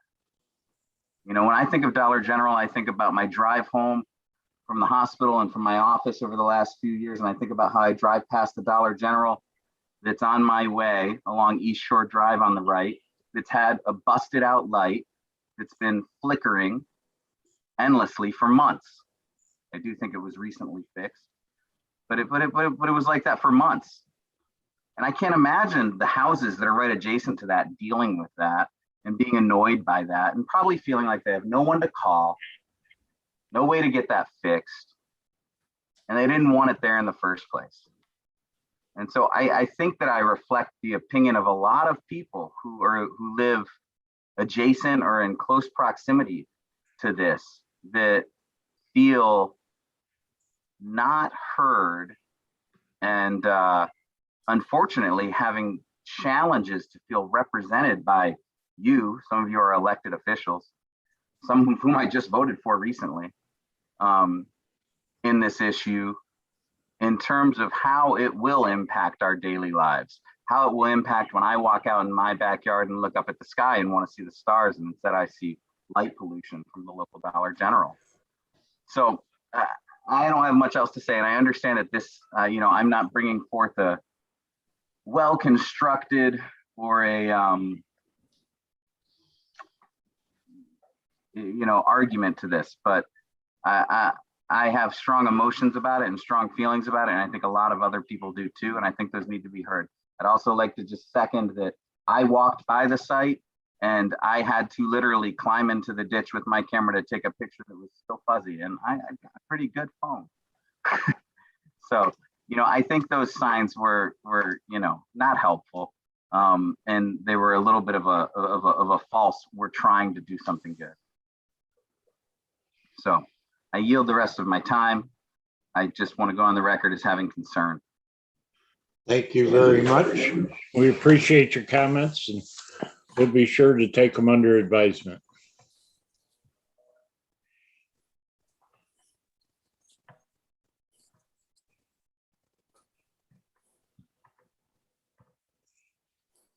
Carlene has not rejoined the waiting room.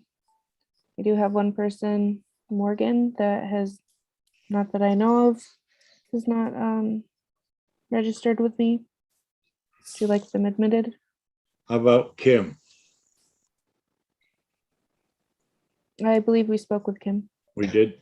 Yeah. We heard from Kim. It's Yeah. Carlene. Carlene. I Carlene. emailed her to see if she'd like to join. I haven't heard back yet. And it seems to me that one of the big problems here is that it is cumbersome to be doing this through Zoom. But I guess that after January, probably that will be taken care of.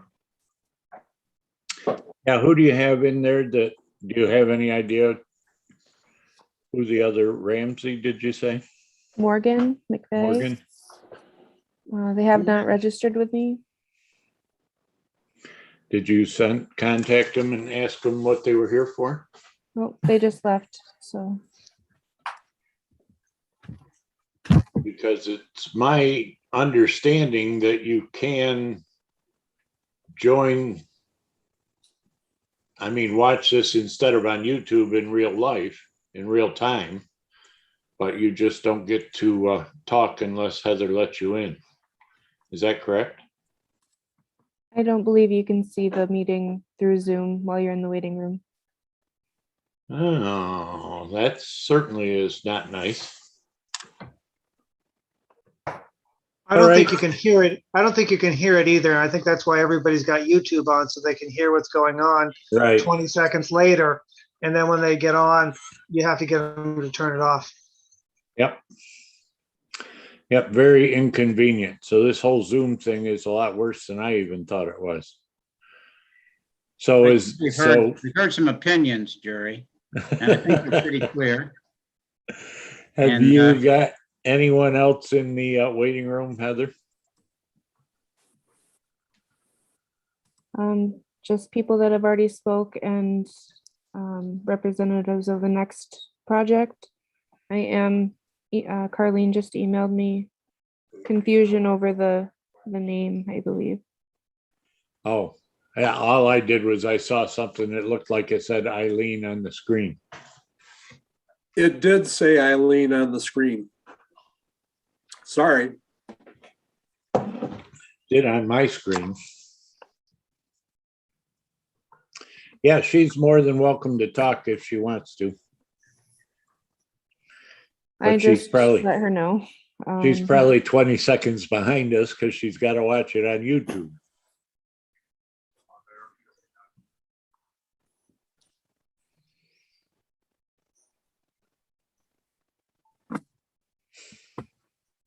Do you want to wait a moment for her to? Yeah, we'll give her a few minutes, few Sure. seconds. Does anybody have any discussion? Go ahead, Jerry? Larry. Yep. I don't think we can say it enough. I want to encourage the people that are concerned and are out there watching to get down to the town hall, look at the plans, and to listen to the recording and listen to the comments that we on the board have been making. I don't know anything other than that we can offer. Yeah, I am under the opinion myself, of course, that we've been doing our due diligence here and haven't been trying to sneak anything through or push anything through that the public's unaware of. But it does seem like it's quite a high hurdle to climb for the public to get involved in these meetings. And in-person meetings probably are going to have to be the future until something happens with the software to catch it up so that people can sit in the meeting like they were sitting in a meeting in person, but only be allowed to speak if they're entered into it. Go ahead, Sandy.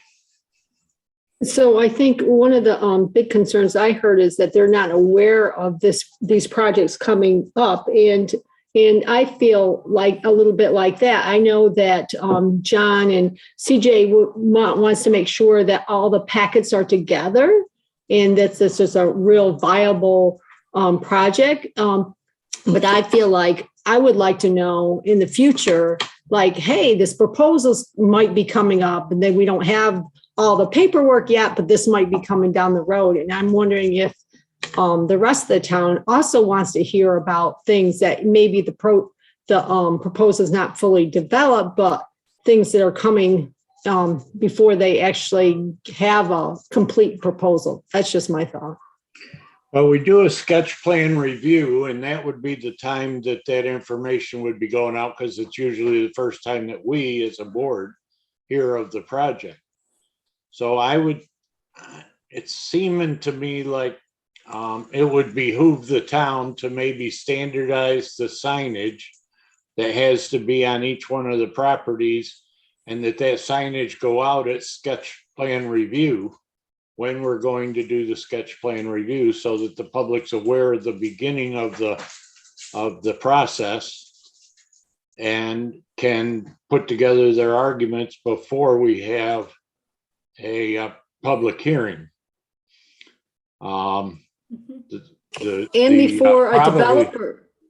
Before a developer spends all this money, and then we hear all the public opinion, like we want to change this, we want to change that, whatnot. It just seems like we could save the developer some money too.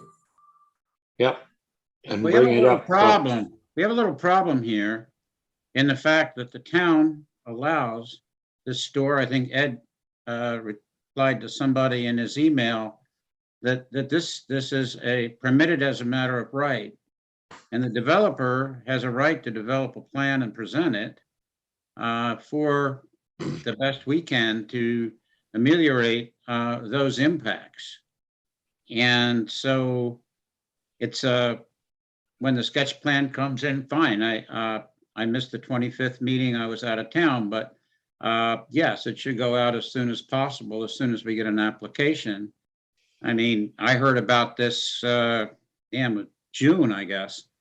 But is it my job to run Paul Revere through the woods? I think we have to have, the person make the application, and at that point they have know that the law supports them in their attempt to do something. Yes, I'm not sure what the solution is. Of course, I'm sure that the board can discuss this at length, but it's possible that signs ought to be part of the application process if you're going to apply, once you get to the point where you can apply to have a building come under site plan review, then it's possible that signs should go up so the public's aware of what's going to happen on that property. I know I've driven by a lot of properties and been curious as to what that have action happening, and been curious as to what that action was going to end up being. We We're not also the tend to first- send Not the out, first people to do this. Ithaca does it, everybody does it. There's got to be a standard operating procedure that does the Yeah. best we can to be transparent to the public.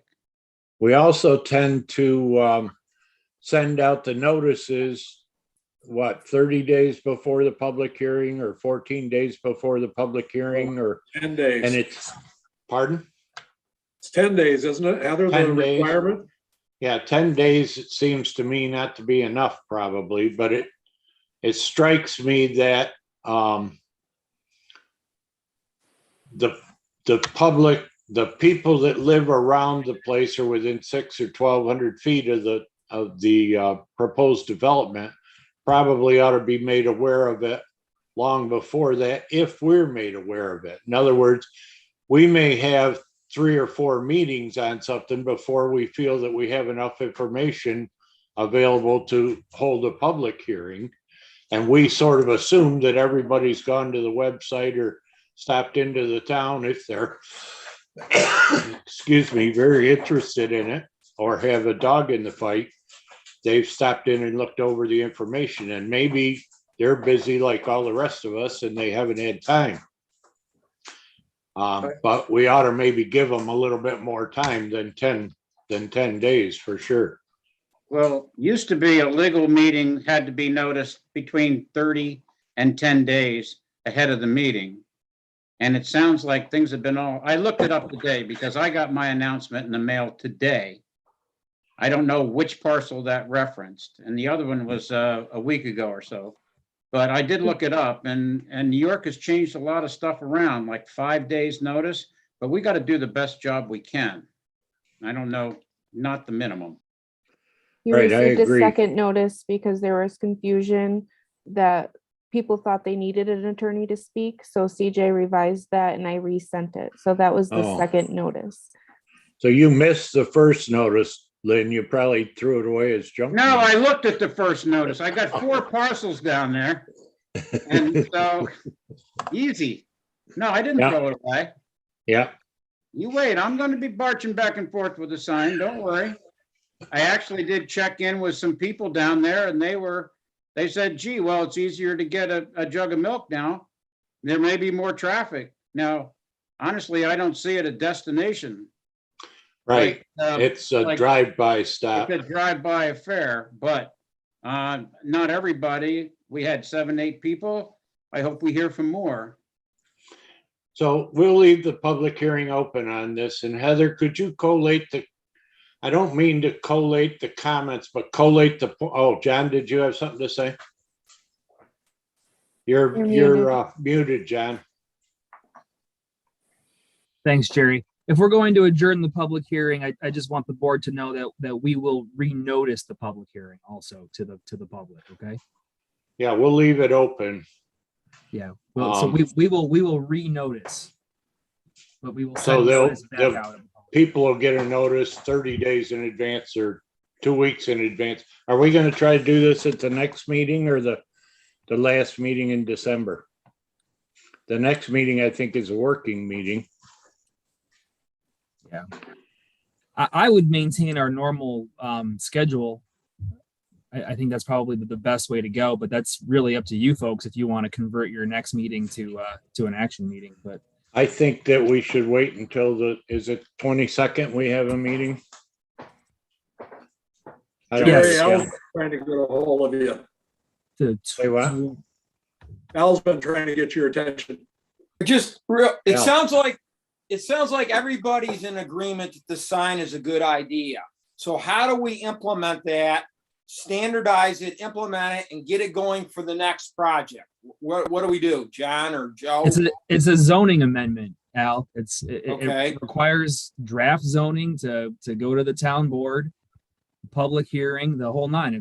You're changing a local law. So I don't think we can get a standard thing done in time for the next meeting, but we can tack it on to other zoning changes. Okay, so can And we, we've spoken about this with some town board members just recently. CJ's aware of it. We have it on the hot list of things to accomplish for 2022.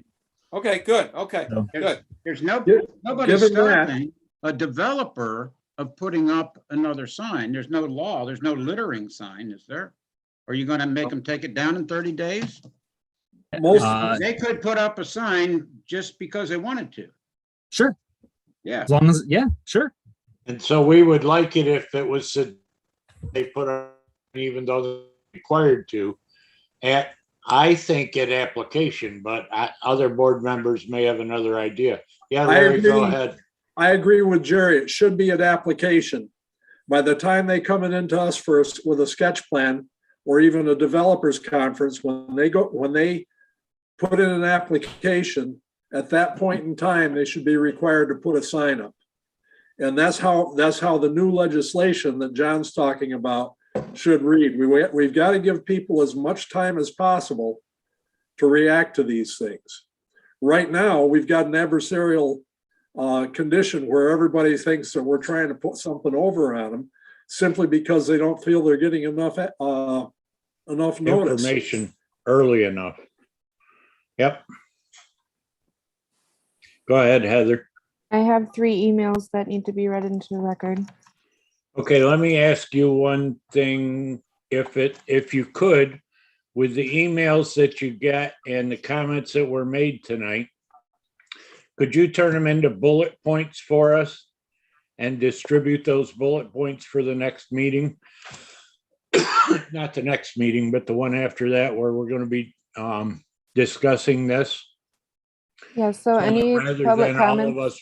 all of us reading through all of the letters, we can instead just take bullet points, and they don't have to be repetitive bullet points. You can put a 1 or 2 or 12 people mention this bullet point to make it as succinct as possible.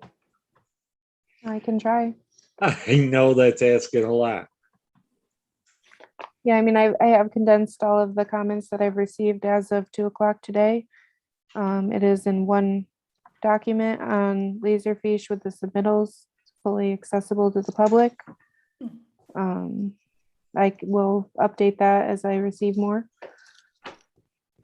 Thank you. We appreciate it. Okay, now what did you say? You have some other people? And I have 3 letters to read. Okay, let's read the letters. And let's, I think we had some discussion before the meeting about removing the requirement that we read letters in full. The letters will be put into the record, but I think that we open ourselves up to some pretty bad stuff if we're going to try to read every single letter that we receive that people have asked to be read into the record.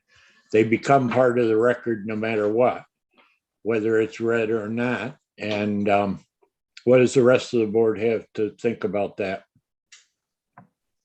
Go ahead, Larry. I think that if we read it, we're open to an accusation of not reading the letter fully, where if the letter is put into the record, there's no question that the entire letter has been posted. So I guess I kind of agree with you. Yeah, all the letters go into the record no matter what. And the thing that concerns me is what happens if you start getting 10 or 20 or 100-page letters and they ask you to read them into the record instead of just place them into the record. Right. We'd be opened up. So I discussed this with John earlier tonight and wanted to see what your feelings were on removing the read-in part of the letter that goes out to everyone. I think we had a statement from our attorney earlier on, maybe some years ago, that was okay. Right, Yeah. as long as they become part of the record. Right. He said we didn't necessarily have to read them at the meeting, I believe, what he said. Except that in the letter that we send out to people, we tell them that if they send a letter, we will, and ask for it to be read into the record, we will do so. Okay. I just want to make sure that everybody's in agreement that we can pull that out of the letter. Yes. So Yes. we can read them if we want, but we're not required to read them at that point. Right. Well, the issue is not whether we read them or not, it's whether we read it into the record. And the public should be assured that we are reading these, that they are being forwarded to us, and that we treat them like any of the other submittals. And we're looking at their comments and reading and considering their comments very thoughtfully. And we're not doing this to get out of that obligation. So we should just make that very clear to the public. Correct. That's very correct. Go ahead, Heather, let's read these. Okay. First one is from Aaron Carey. It says, Dear Planning Board members, thank you for taking the time to hear my concerns regarding the proposed Dollar General on Ridge Road. This store is an unnecessary and unwanted addition to our community. We are once again coming to the Planning Board in hopes you will protect our peaceful location we have chosen to live in. To give some perspective, my front view of our property was a quiet farmhouse with some horses. The front of the property has turned into a very large event venue, and the opposite side of our property will be this retail store in an existing cornfield set very close to many residential homes. I will now be faced with looking at the rear of an unsightly building, stacks of cardboard, and 24 hours of fluorescent lighting. Not to mention the noise of increased vehicles and people. This will drastically reduce the property value of our home that we have worked so hard to maintain. With a business like Dollar General, we will also be seeing increased traffic, vehicle and pedestrian. The East Shore Drive, hold on. The pedestrian traffic is already evident when driving between the town hall area and existing Dollar General on East Shore Drive. I am very concerned that a pedestrian will be struck by a car due to the lack of proper sidewalks for people to safely navigate their way to the store, on which I think we can all acknowledge was a miss with recent development in the town center. Furthermore, this is just another setback already struggling locally owned small businesses will face. Remember when the COVID-19 pandemic first began and we were urged by local leaders to ramp it up and support local businesses? Where is that spirit now? The money generated by the store will not return to our local economy. It will go overseas. Stores like Lansing Market and our neighboring Kingsbury Corner store will be hugely impacted. Attached to this letter is a link to a petition showing that our residents don't want this. This is your residents actively participating in the government of the town they live in and pay taxes in. We had come to you with concerns regarding development in our rural community before and were largely unheard and unsupported. We are once again speaking up for ourselves and our neighbors. The time is now to listen and support your residents that continue to trust and elect you to represent us. Do not allow this project to move forward. And then there's a link to the petition. This next one is from Glenn with them. I'm not sure if I'm pronouncing that right. I apologize. With I you. think it's with you. Okay. We write in regard to the application of Dollar General for a Dollar General on the 1100 block of Ridge Road. We have three substantial concerns on this application. One, the intrusive nature of the development. Two, water runoff and potential flooding of Ridge Road. And three, light pollution. Regarding the intrusive nature of the development, this application proposes a busy commercial operation in a quiet residential area. Cover letter misrepresents the site usage as being already commercial, which it is not. In that regard, other businesses, namely the Ridge and JAM, are about a quarter mile from the proposed site. Although JAM is clearly a commercial building, the Ridge looks like just like the houses that surround it, that cannot be said of the proposed development, which in no way will fit with this residential neighborhood. Additionally, with their relatively light traffic, JAM and the Ridge, and for that matter, the Level Green Barn, are in no way comparable to a store with over 40 parking spaces. The proposed store with its lights and berms would be built in the midst of 4 residences and not in a commercial zone. One of these residences is barely 30 paces away and would essentially have this development in its front yard. The neighbor on the other side would have the development in their side yard. 2, potential flooding. Concerns about runoff have been highlighted by this year's rainy spell. Ridge Road has flooded in numerous places, including the proposed construction site, and this is not the first time this has happened. We don't need to create any further flood-prone spots.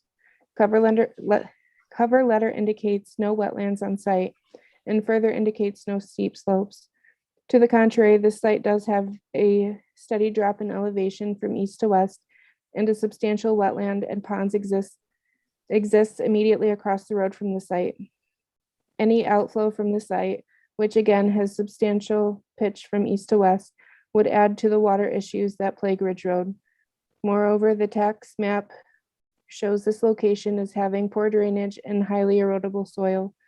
Applicant acknowledges the high water table in this location in the construction documents regarding septic system. In short, the last thing this site needs is a 40-car parking lot. With regard to the parking lot, cover letter suggests that the amount of impervious surface would be minimized given the water-related issues facing Ridge Road in this location. The poor drainage and the wetland across the road, if construction goes forward, the parking lot should instead have no impervious surface, together with holding ponds sufficient to hold runoff, eliminating water flowing to the ditch. The goal should be to prevent additional water flowing east to Ridge Road or to the wetland across the road. The stormwater management is essential. One final point regarding water and runoff. Construction documents note existing tiles in the portion of the cornfield to be removed. It appears that the flow of these tiles will be rerouted away from ditches to storm water retention pond. If not, that should be accomplished. 3, lighting. While applicant will adhere to dark skies regulations, those guidelines mostly address upward lighting.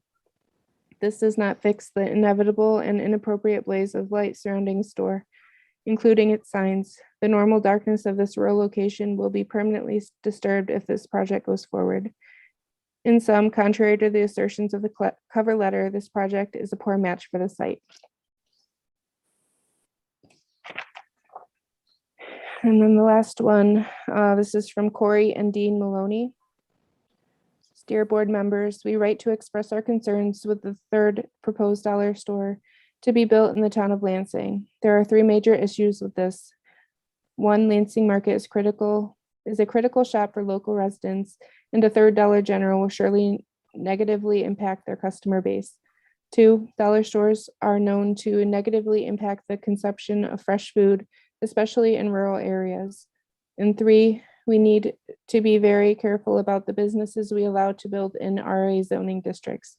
People who live there do so intentionally to get away from the exact kind of sprawl being considered. As Lansing residents, we rely on having Lansing Market as a full-service grocery in our neighborhood. We appreciate the convenience, the high-quality food selection, and more than anything, the fact that it is locally owned. Research has shown that dollar stores regularly drive nearby food markets out of business. And there is a link. Dollar General has a store south of the Lansing Market and a second store to the north, allowing this Tennessee-based company to build a 3rd store in our town to sell even more items that directly compete with those of our town's farms is short-sighted and will send a clear message. Our town planners do not care. We did not want a second Dollar General store. And we certainly do not want a 3rd. In eliminating local grocers, dollar stores have also been found to reduce fresh food options for local residents, especially those who are financially disadvantaged. Several nutritional scientists at Cornell have studied this effect. And there's another link. Through similar results, though similar results have been found elsewhere, and another link. The second page of this letter contains the abstracts for both papers. We can summarize the relevant findings. The presence of most non-traditional store formats, such as convenience stores and dollar stores, is associated with the decrease of produce purchases. We fell in love with Lansing when we moved here a few years ago. We love the people, the sense of community, and the beautiful setting. We previously called Waldorf, Maryland, home for 12 years. Waldorf looked like a lot like Lansing about 100 years ago, but poor planning and unregulated growth destroyed the community. Lansing is far from becoming the suburban sprawl town that is now Waldorf, but we must be very careful and intentional if we hope to avoid starting down that road. Sincerely, Corey and Dean Maloney, 1057 Auburn Road. And then there is a copy of the studies that they linked.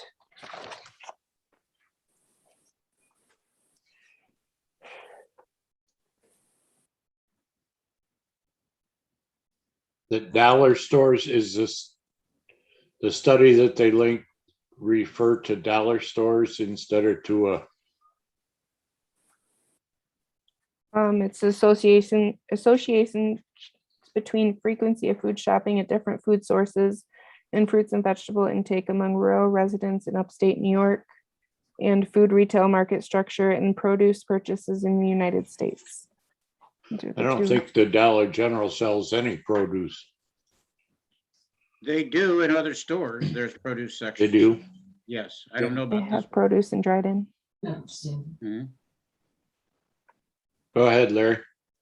Jerry, again, from what we said earlier, I really would like to see all these letters. I know they're going to be put in the record, but I'd like to see them forwarded to the developer, as well as the comments of the Cuba Lake Scenic Byway Board of Directors, which we received today. Yeah. They need to see, pretty much everything that we're seeing. So I think it would be useful if they got that as well. I think John said that he can make that happen. I think we ought to have to realize that our town board hasn't changed the law. They're still allowed to build it as a matter of right. So we can try to ameliorate as much as possible and work in that direction. I think that it's a good, well, we'll see what the one out in North Lansing looks like when it gets finished. Hopefully the lighting will get taken care of so that it's not obtrusive. But the rest of it, I think that we helped to get it put together so that it's going to fit in with the neighborhood fairly well. But maybe more trees would help. Get some photographs tomorrow and send them to Heather so she can distribute them.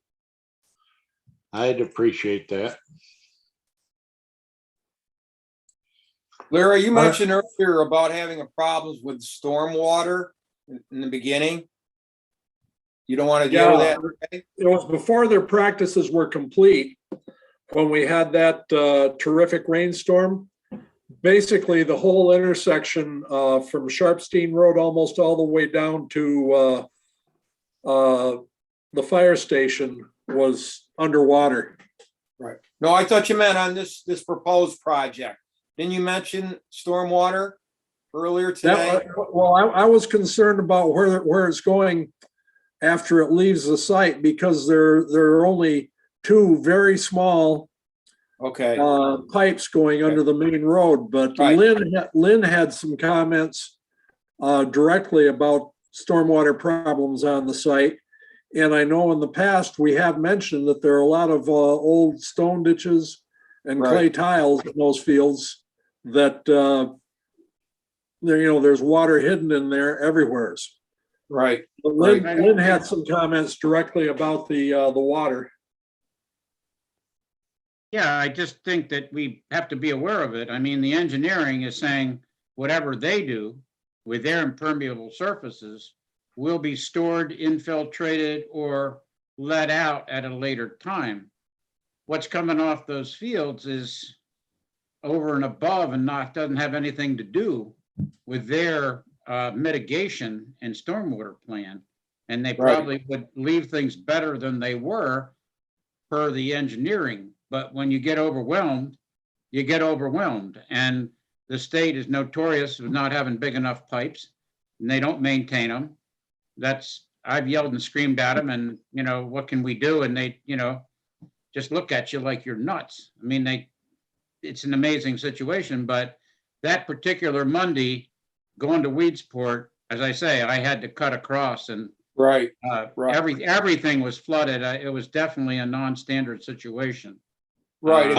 I had a creek running through my backyard, right through the swing set and the fire pit and everything, that the drainage ditch that runs through my property just couldn't handle it and handle all the water coming off of Trip Hammer Road and down across the field there. At some point, Cricket was always going to open that up, so it ran out the other end, but he never got around to it, I guess. Okay, so part of this project is approving the reorientation or the redrawn of the parcels. So the seller of the property to the developer, we're going to have to the boundary lines will be changed. Part of that approval process, is that something the planning board can get into and say that we want what Lynn was mentioning is some diversion of the runoff of that hillside to the roadway, a better way to direct it as part of that approval process? You mean make the current owner of the property, before the property lines have changed, responsible to try to direct the water in some other direction?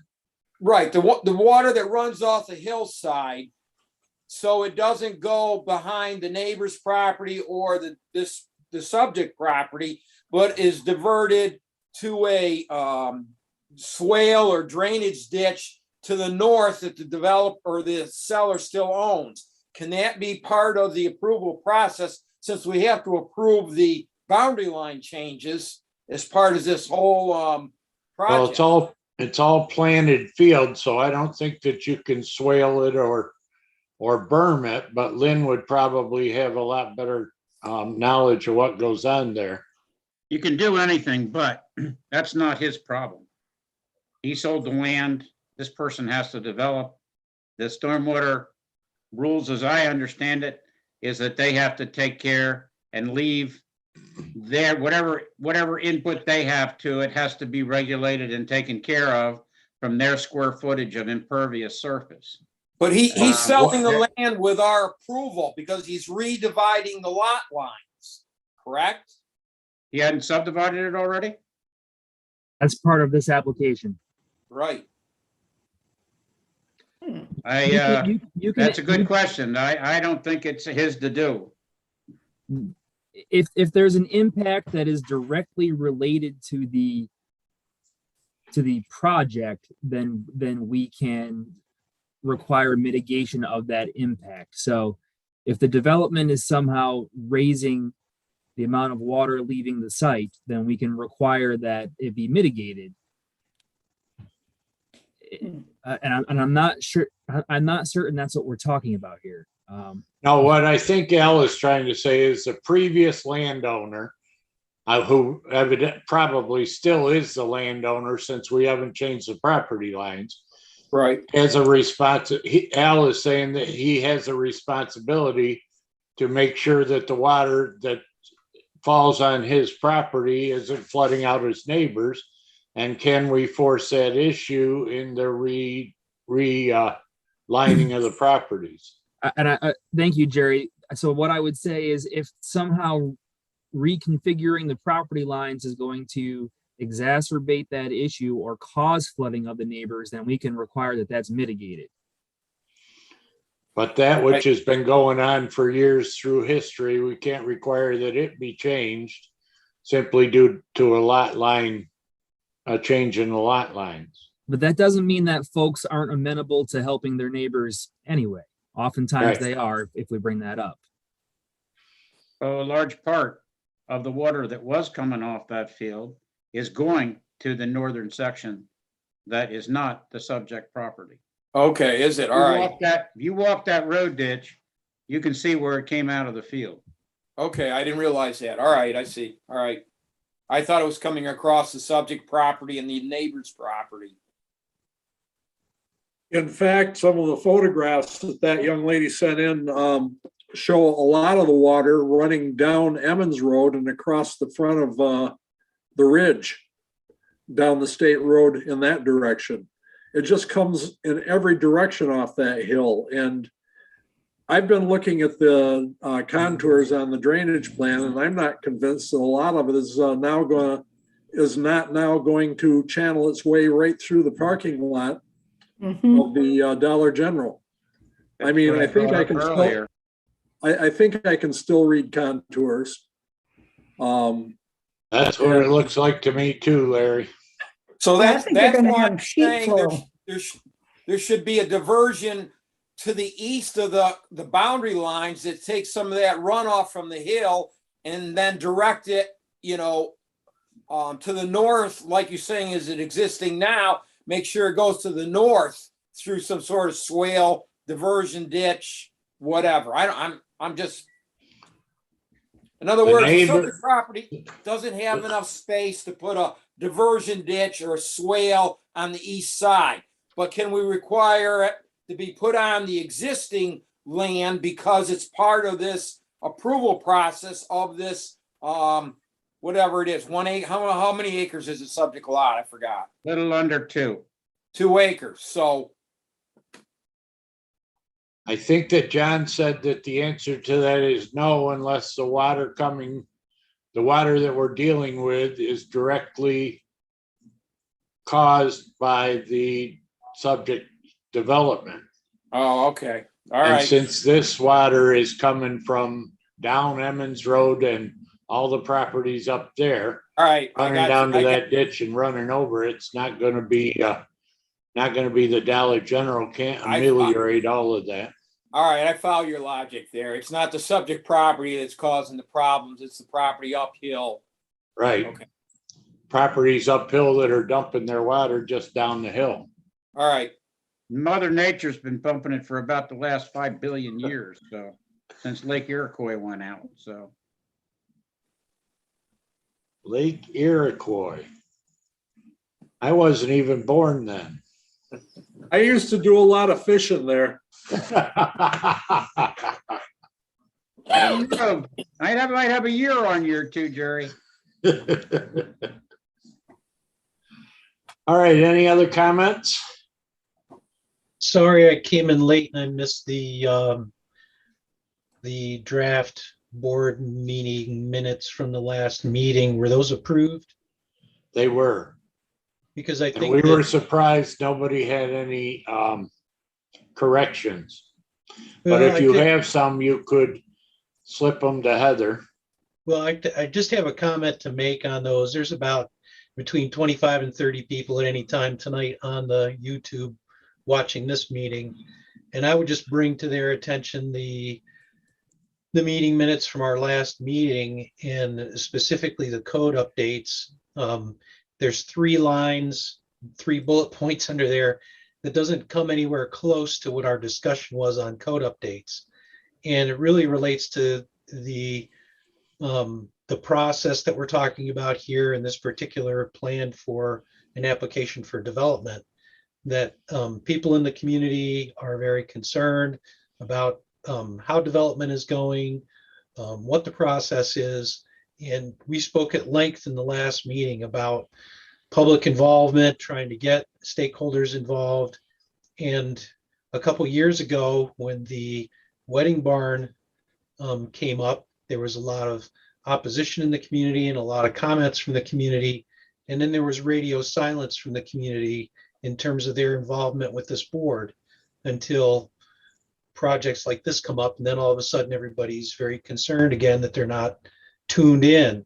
And it really behooves the public to get tuned in and to spend time looking at like the YouTube for our last meeting on November 8th and really looking at the discussion that we were having in the especially about the creation of a codes committee where people from different neighborhoods could get on a codes committee and help to influence the land use ordinance updates because it directly affects them and what's allowed in their neighborhood and in the zone that they live in.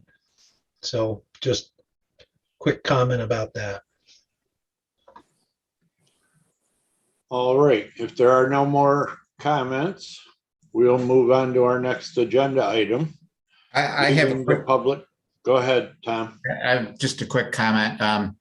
There was mention of a petition, and I noticed there's over 500 signatures on that petition opposing the new Dollar General store that's proposed. Tom, were you able to see the petition, Tom, or did you just see the for the counter? signatures? I saw the counter, but I could not get to the petition to see who was No, signing. No, you can't see the names. So all we see is a counter that there could be 440 duplicates for all we know. I'm not casting aspersions on the petition, but we've got to be able to see a petition and know that there aren't any duplicates instead of just a counter. They don't even have to be in Lansing. They can be from across the sea. Right.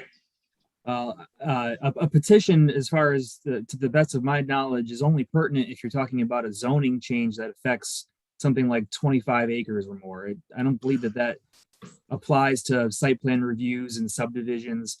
Those aren't subject to overturning by petition. I would agree with you, John, but if we had 500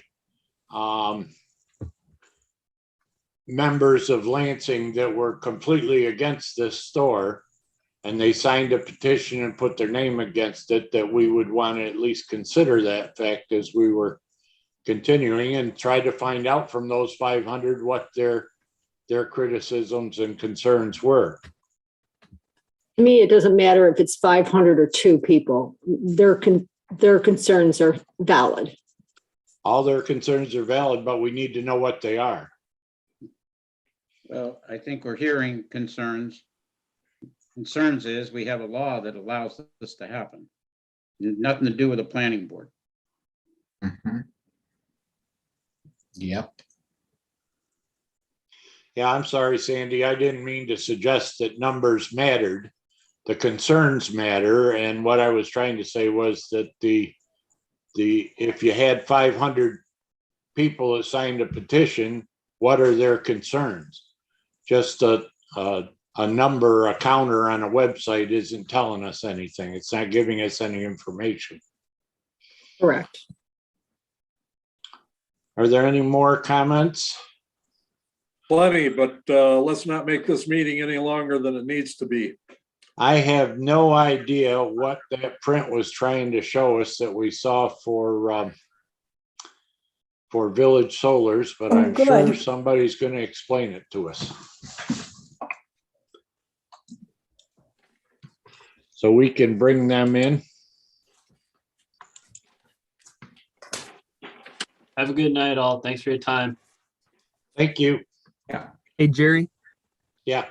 could we just publicly adjourn that public hearing until the next planning board meeting on I think it's the 20th? It's been our practice just to leave the public hearing open.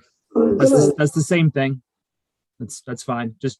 I just want it stated that we're leaving it open until the next meeting. Yeah, we're carrying the hearing over to the next regular meeting. Thank you. That's Way what we I need to usually- hear.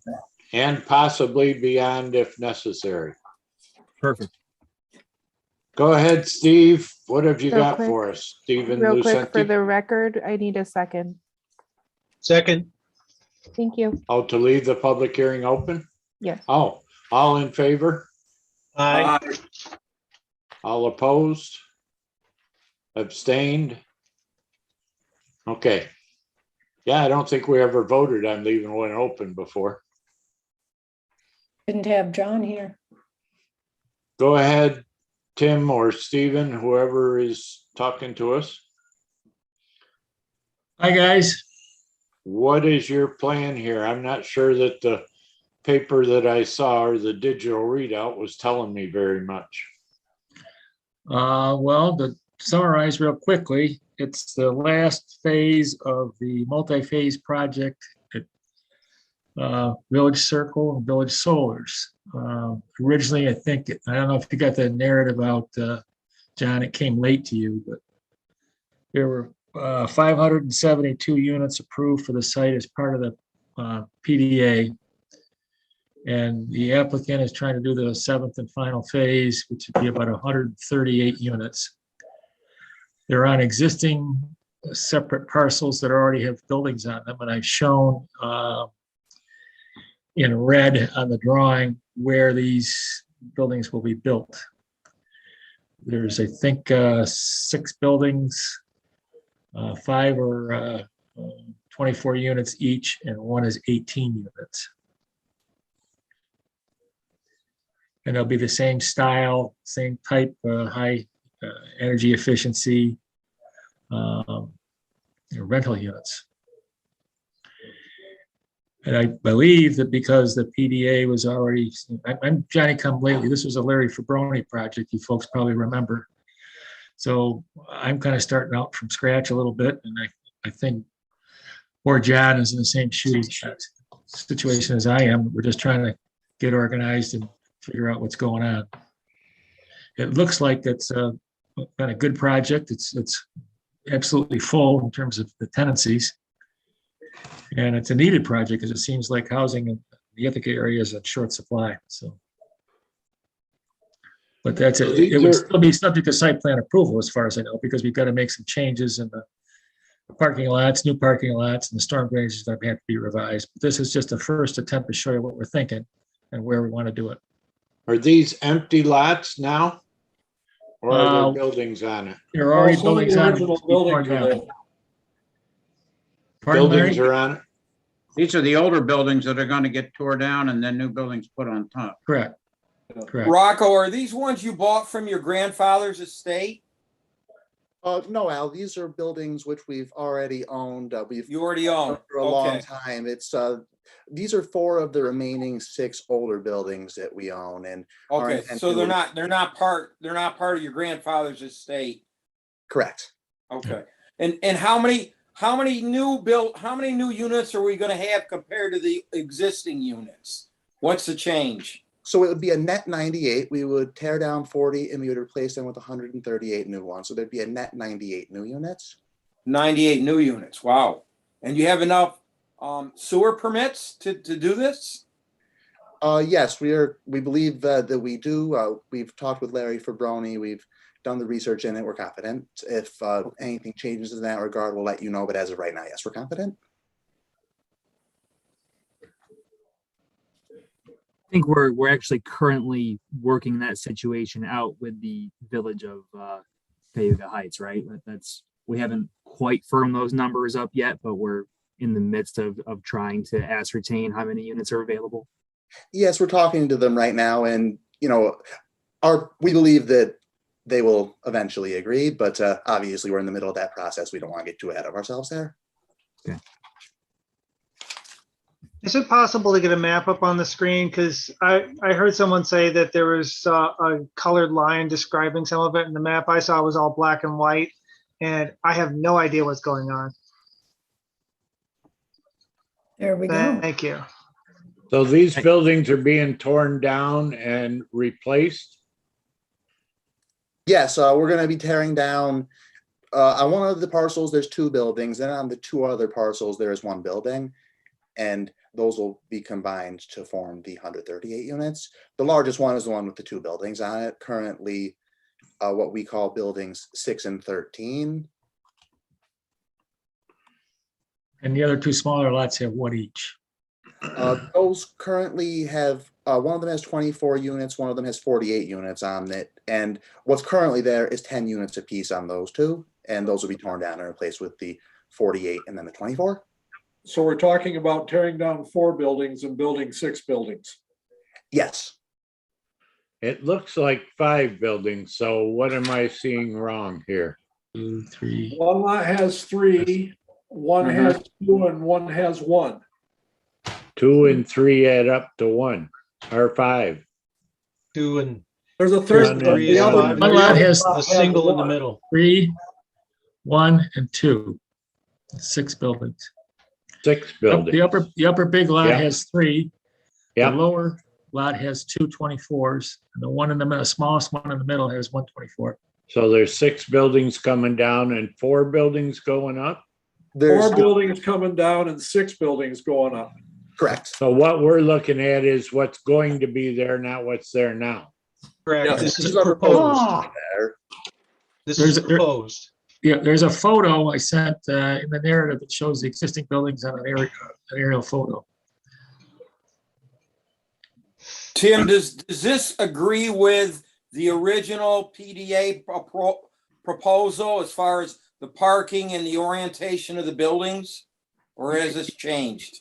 No, the buildings are, the mix is a little bit different, but it's the same general concept of the parking and the buildings in each lot.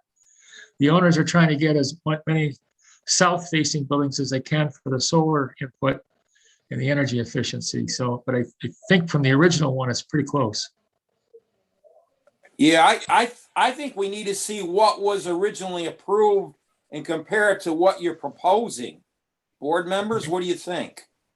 I agree. It would be helpful, but I think we're still dealing with the same number of total units that were approved, aren't we, Steve? Or Yes. Tim, whoever? Yes, yep, In other words, the PDA, what you're saying is the original PDA had 572 units? correct. And then this change, or this setup now, even though it has, it's changed because of orientation and things, still has 572, or still totals 572 units for the build out. Actually, much less than that, because you have, I think it's 422 now, Rocco, that have been built.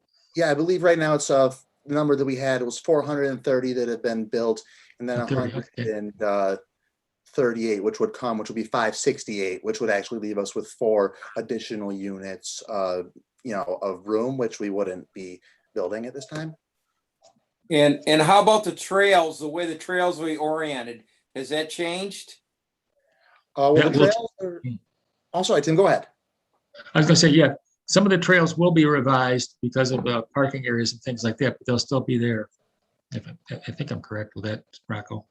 Yes, absolutely. It's going to be in the same general principle as what we did when we went to the town board to approve the last part of our trail plan, which the planning board also, I believe, participated in. And it's going to be in that same general principle, though, as Tim said, with some adjustments to deal with. Yeah, again, I think it'd be nice if we had a map showing where the prior proposed trails were going to be and where the new ones will be located, so the public can see what the old was proposed and what the new will be, so they can comment on that. Anyone else agree in that? I do.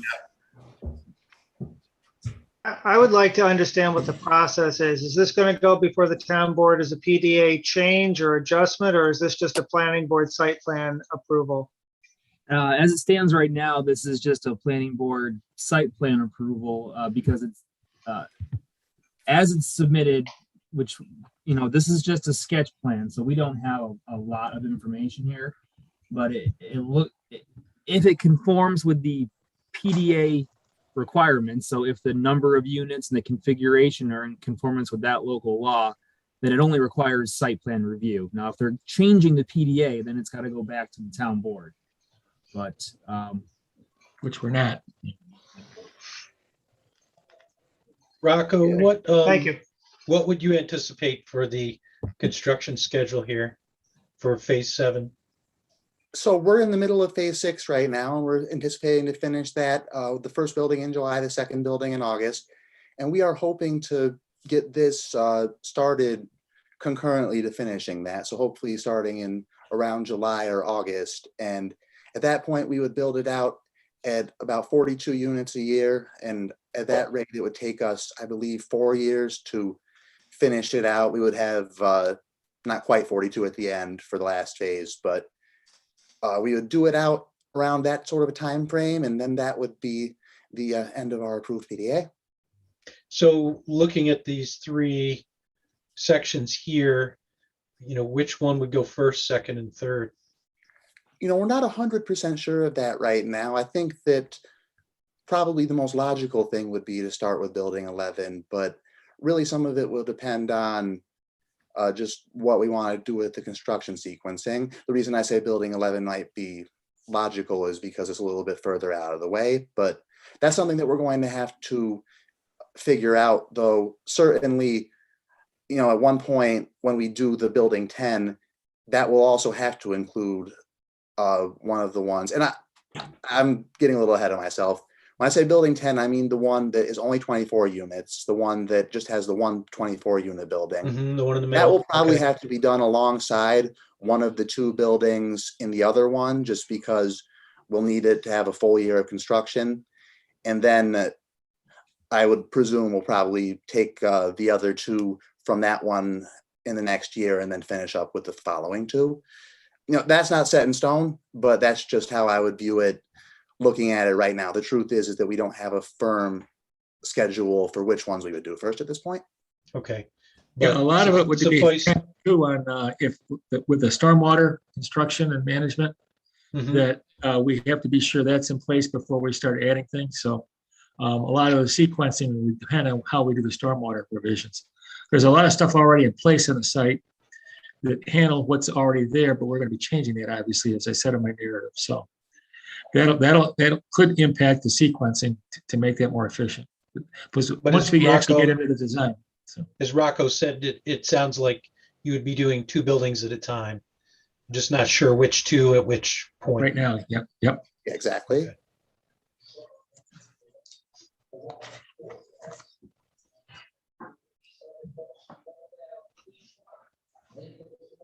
So I think that we're all looking forward to seeing a lot more detailed info on this. Absolutely. And, certainly any of you folks who have questions before we come back with site plan, we're very happy to answer any of them. And we're definitely happy for the feedback here in this meeting. Our major intent here was just to propose the project to you, show you what we're looking to, a general idea of what we're trying to do. And in December, we will certainly have something more detailed for you. Rocco, I'm curious, how did the community center or the food, did you do any food trucks? Did any of that come about this year?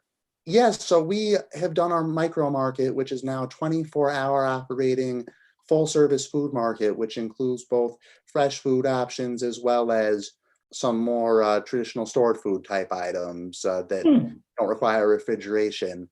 And that has really gone over very well. The tenants love that. It's been a fantastic amenity for us. Really? I wish we Okay. had it a year ago, just because it would have been great for people to go in one at a time, not have to have any contact with people during that time. The food trucks, we've had a little bit of success, though the truth is that once the summer waned away, it sort of faded out a little bit. And I think that there were some labor troubles that contributed to a lot of it. We heard from a lot of food truck owners that they couldn't do anything beyond their large events just because they were having some trouble finding people. So hopefully, when that gets cleared up, hopefully pretty soon here, that'll pick back up. But I would definitely say that's a work in progress. The micro market has been a huge success. Oh, good. Are you planning to build a micro market up on Ridge Road?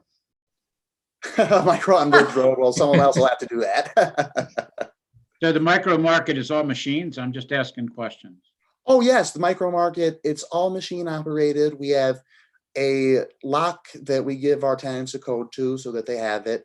Then you have security cameras in there so that you can actually just scan your food items, pay for them either via a card or via cash, and take them right out there from the micro market without ever contacting anybody. And that lets us leave it open 24 hours a day. It allows us to, sort of mix and match the food items to see what people in the community are liking, what they're buying, what's not going sold so much. So it's really been a fantastic amenity for us. And, the more we get into it and the more we see what people like, the more the menu gets more tuned to their liking and the better it gets. Do you have tables and chairs for them to sit and eat, or they have to take it back? So we do have a table and chair set up. It's just one within the cafe area. We do have outdoor tables and chairs set up during the summertime, but obviously right now those are in. Okay. We're seeing your time card. Thank you. Sorry Yeah. about that. I didn't finish reading it. I can pull it back up if you want it. He's worked a lot of hours. So. Very interesting. That was a very subtle hint, folks. Well, it's less hours and more money. So Yeah, subtlety is lost on us. and apparently me as well. Hey, John, if you slide that up, the photo I included in the packet will show that the current, yeah, right there, that shows that you have to rotate it 90 degrees, but that shows the current state of things. So. Yeah. So Yep, that currently did- 4 buildings, 2 in the north, 1 in the middle, and 1 in the south. Yep, there you go. So there are 2 on the north lot, 1 in the center, and 1 on the south side. And obviously the ones over to the left are all the ones that are finished.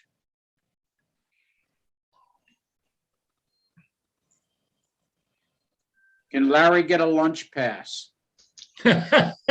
Absolutely. No, anybody of you folks who want to use the micro market, just come to our office. We'll give you a code. Absolutely. He was going to give me one, so, but I don't get over there that often, so. Interesting. Any other questions? We'll wait until we get more detail. Yes. Jerry and the board, just to let you know that our process on the planning department side, since I'm so new to this project and it's obviously very in-depth, CJ and I are pulling the files and reviewing the requirements versus what's required versus what's built, what capacity remains. And you should know that we've had to bring in outside legal counsel because Guy has had some previous involvement with this project. So on our end, we're engaging in a review to make sure that all the requirements of the PDA are met. And we'll be contacting the applicant directly about those things, especially as we're asking for materials for this board to review. So we just want to make sure that you understand that there's a probably a little bit more to this than just a regular site plan, because we need to make sure that all those requirements or all those boxes are checked before we completely build this out and you sort of lose your shot at it, Does that make sense to everybody? Yep. Very good. That has to go back to the town board. If something's happening that is outside of the plan development area legislation, which Mr. Buell has stated that he doesn't think it is, but there's an awful lot of record. I haven't been through all the records, so I just know from my discussions with Larry and the Lucentis that it looks like we're all within bounds, but you never know. So I'm glad you're doing it. There's just a lot of record. It's hard to say where Village Solar and Village Circle, what the distinctions are between those, and it is a very obfuscated project. It's easy for you to say, right? Been through several changes. Yeah. So we look forward to working with you a little more closely on that, Tim. Okay, me too, Jeff. All right. Thank you very much, gentlemen. All right. Oh, so much. We appreciate you coming. Okay, thanks. One more thing for the board on a different subject, if I could. I just want you folks all to know that I still am working on Floyd Davis's project. We finally got not only our SHPO clearance and no effect letter, but we also have the Army Corps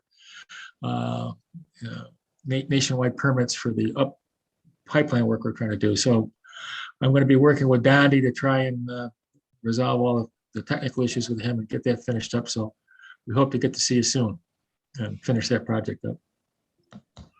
Very good. Thank you. Okay, thanks, folks. All right, we'll be talking. Good to see you all again. Happy Thanksgiving. So, yeah. Yeah, have a good Thanksgiving. Yep. Al, Bye did you have something you wanted to say? No, I was just waving goodbye. Okay, bye, guys. I did want to say something. Go I just ahead, brought Lee. up, I just brought up that parcel and the field.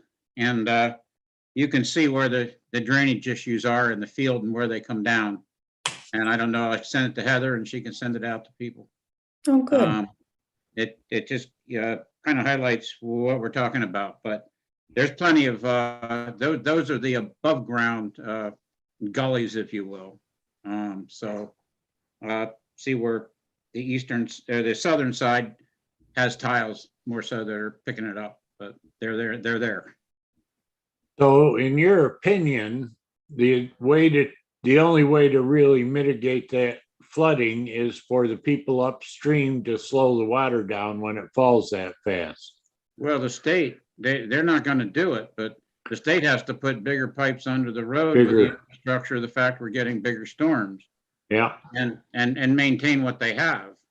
And I got problems up my way, and they're not even in maintaining the ditches or I want to just tell you that they spent a day with a high pressure hose and a got to be 500 or 1,000 gallons of water they brought in there to try to blow out a culvert that was 15 feet long. And my neighbor just got pissed off and dug the culvert up. There was no bottom in the culvert. It had totally rusted out. Yeah. And then put his own culvert in there so they had access. And we just have a total, I mean, I've been in with him in this residency. I've been told that water runs uphill. I said back in the day, I said, if Mike Nozzolio could get on the state, could you do anything for me? And said, no, only if he brings a shovel. I mean, they resurface these things, they repaint them, and they've done squat in 20 years on dealing with these issues. And it's disgusting. And you can talk to Cricket and I don't know, Scott Mosier, but it's a really, really sad situation all up through Cuyahoga County. People are just doing it themselves because you have a total lack of cooperation from the state of New York. As I pointed out, that 16-inch pipe is dead flat, has the same invert on both ends, and a pipe like that small being flat in a ditch like that is probably at least half full of sediment. Yeah. And there's no way that that water is going to be handled by those two pipes. And it's not handled now, but what they propose, they're going to take care of on site. But they're going to have water running through their parking lot. Their parking lot's going to be underwater, yeah. I mean,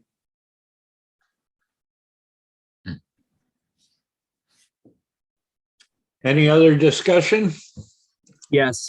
So you feel that the parking lot will be underwater because it won't be able to leave the site? The water from the parking lot water is going to be collected by their stormwater infrastructure, but it won't be able to leave because it'll back up before it's able to cross under the highway. Is that what you're? Right. You take a look at the east end of their parking lot, John, and the way the contours flood, that turnaround they've got for their tractor trailer. Mm-hmm. That makes a nice little chute channeling the water down into the rest of the parking lot, running right by the north side of the store. Okay, I'll take a look at that. it's a matter of the state's infrastructure and the size of the storms. I ended up putting a wascob in on to the south on the field across Emmons Road and a grass waterway. But it's yeah. Yeah, especially if you look at the entrance as it's coming in. If you look at the contours there and look at the look at the numbers on them.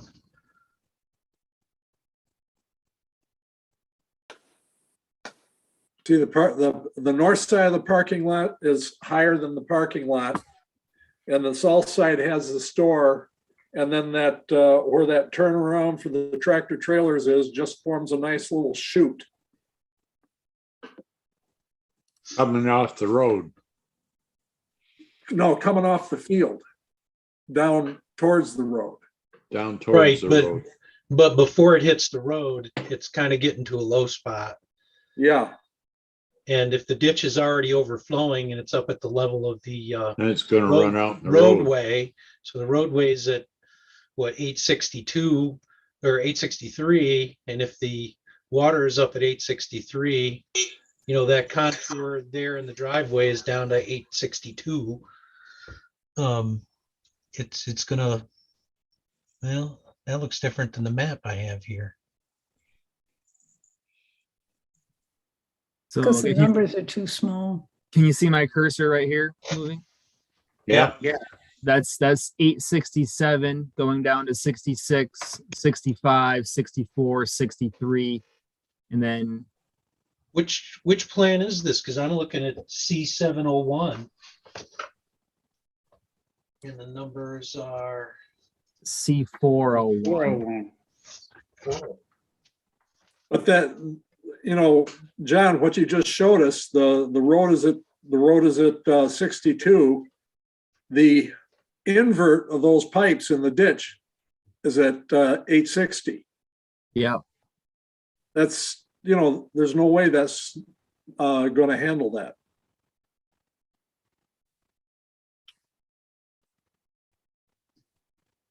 And this happens every storm. I mean, it's just going to be, whether they're there or not. Yeah. Yep. But, you know, my point is, I think they're going to take some damage from it too.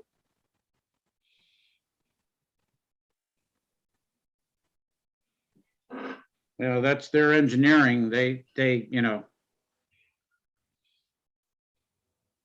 they've got people that can design it.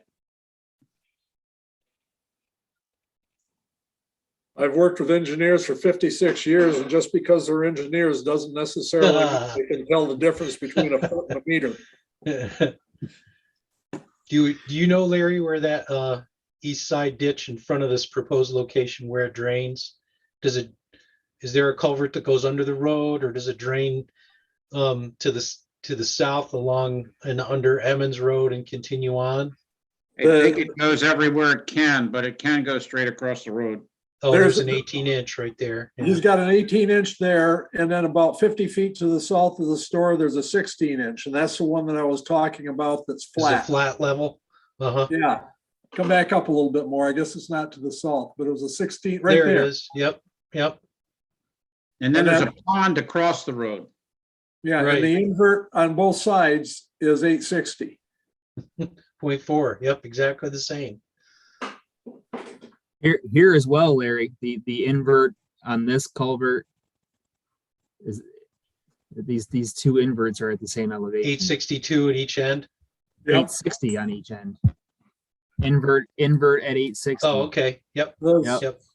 So that one's probably full too. They're all, and that means that no water is going to go north to the 18-inch pipe.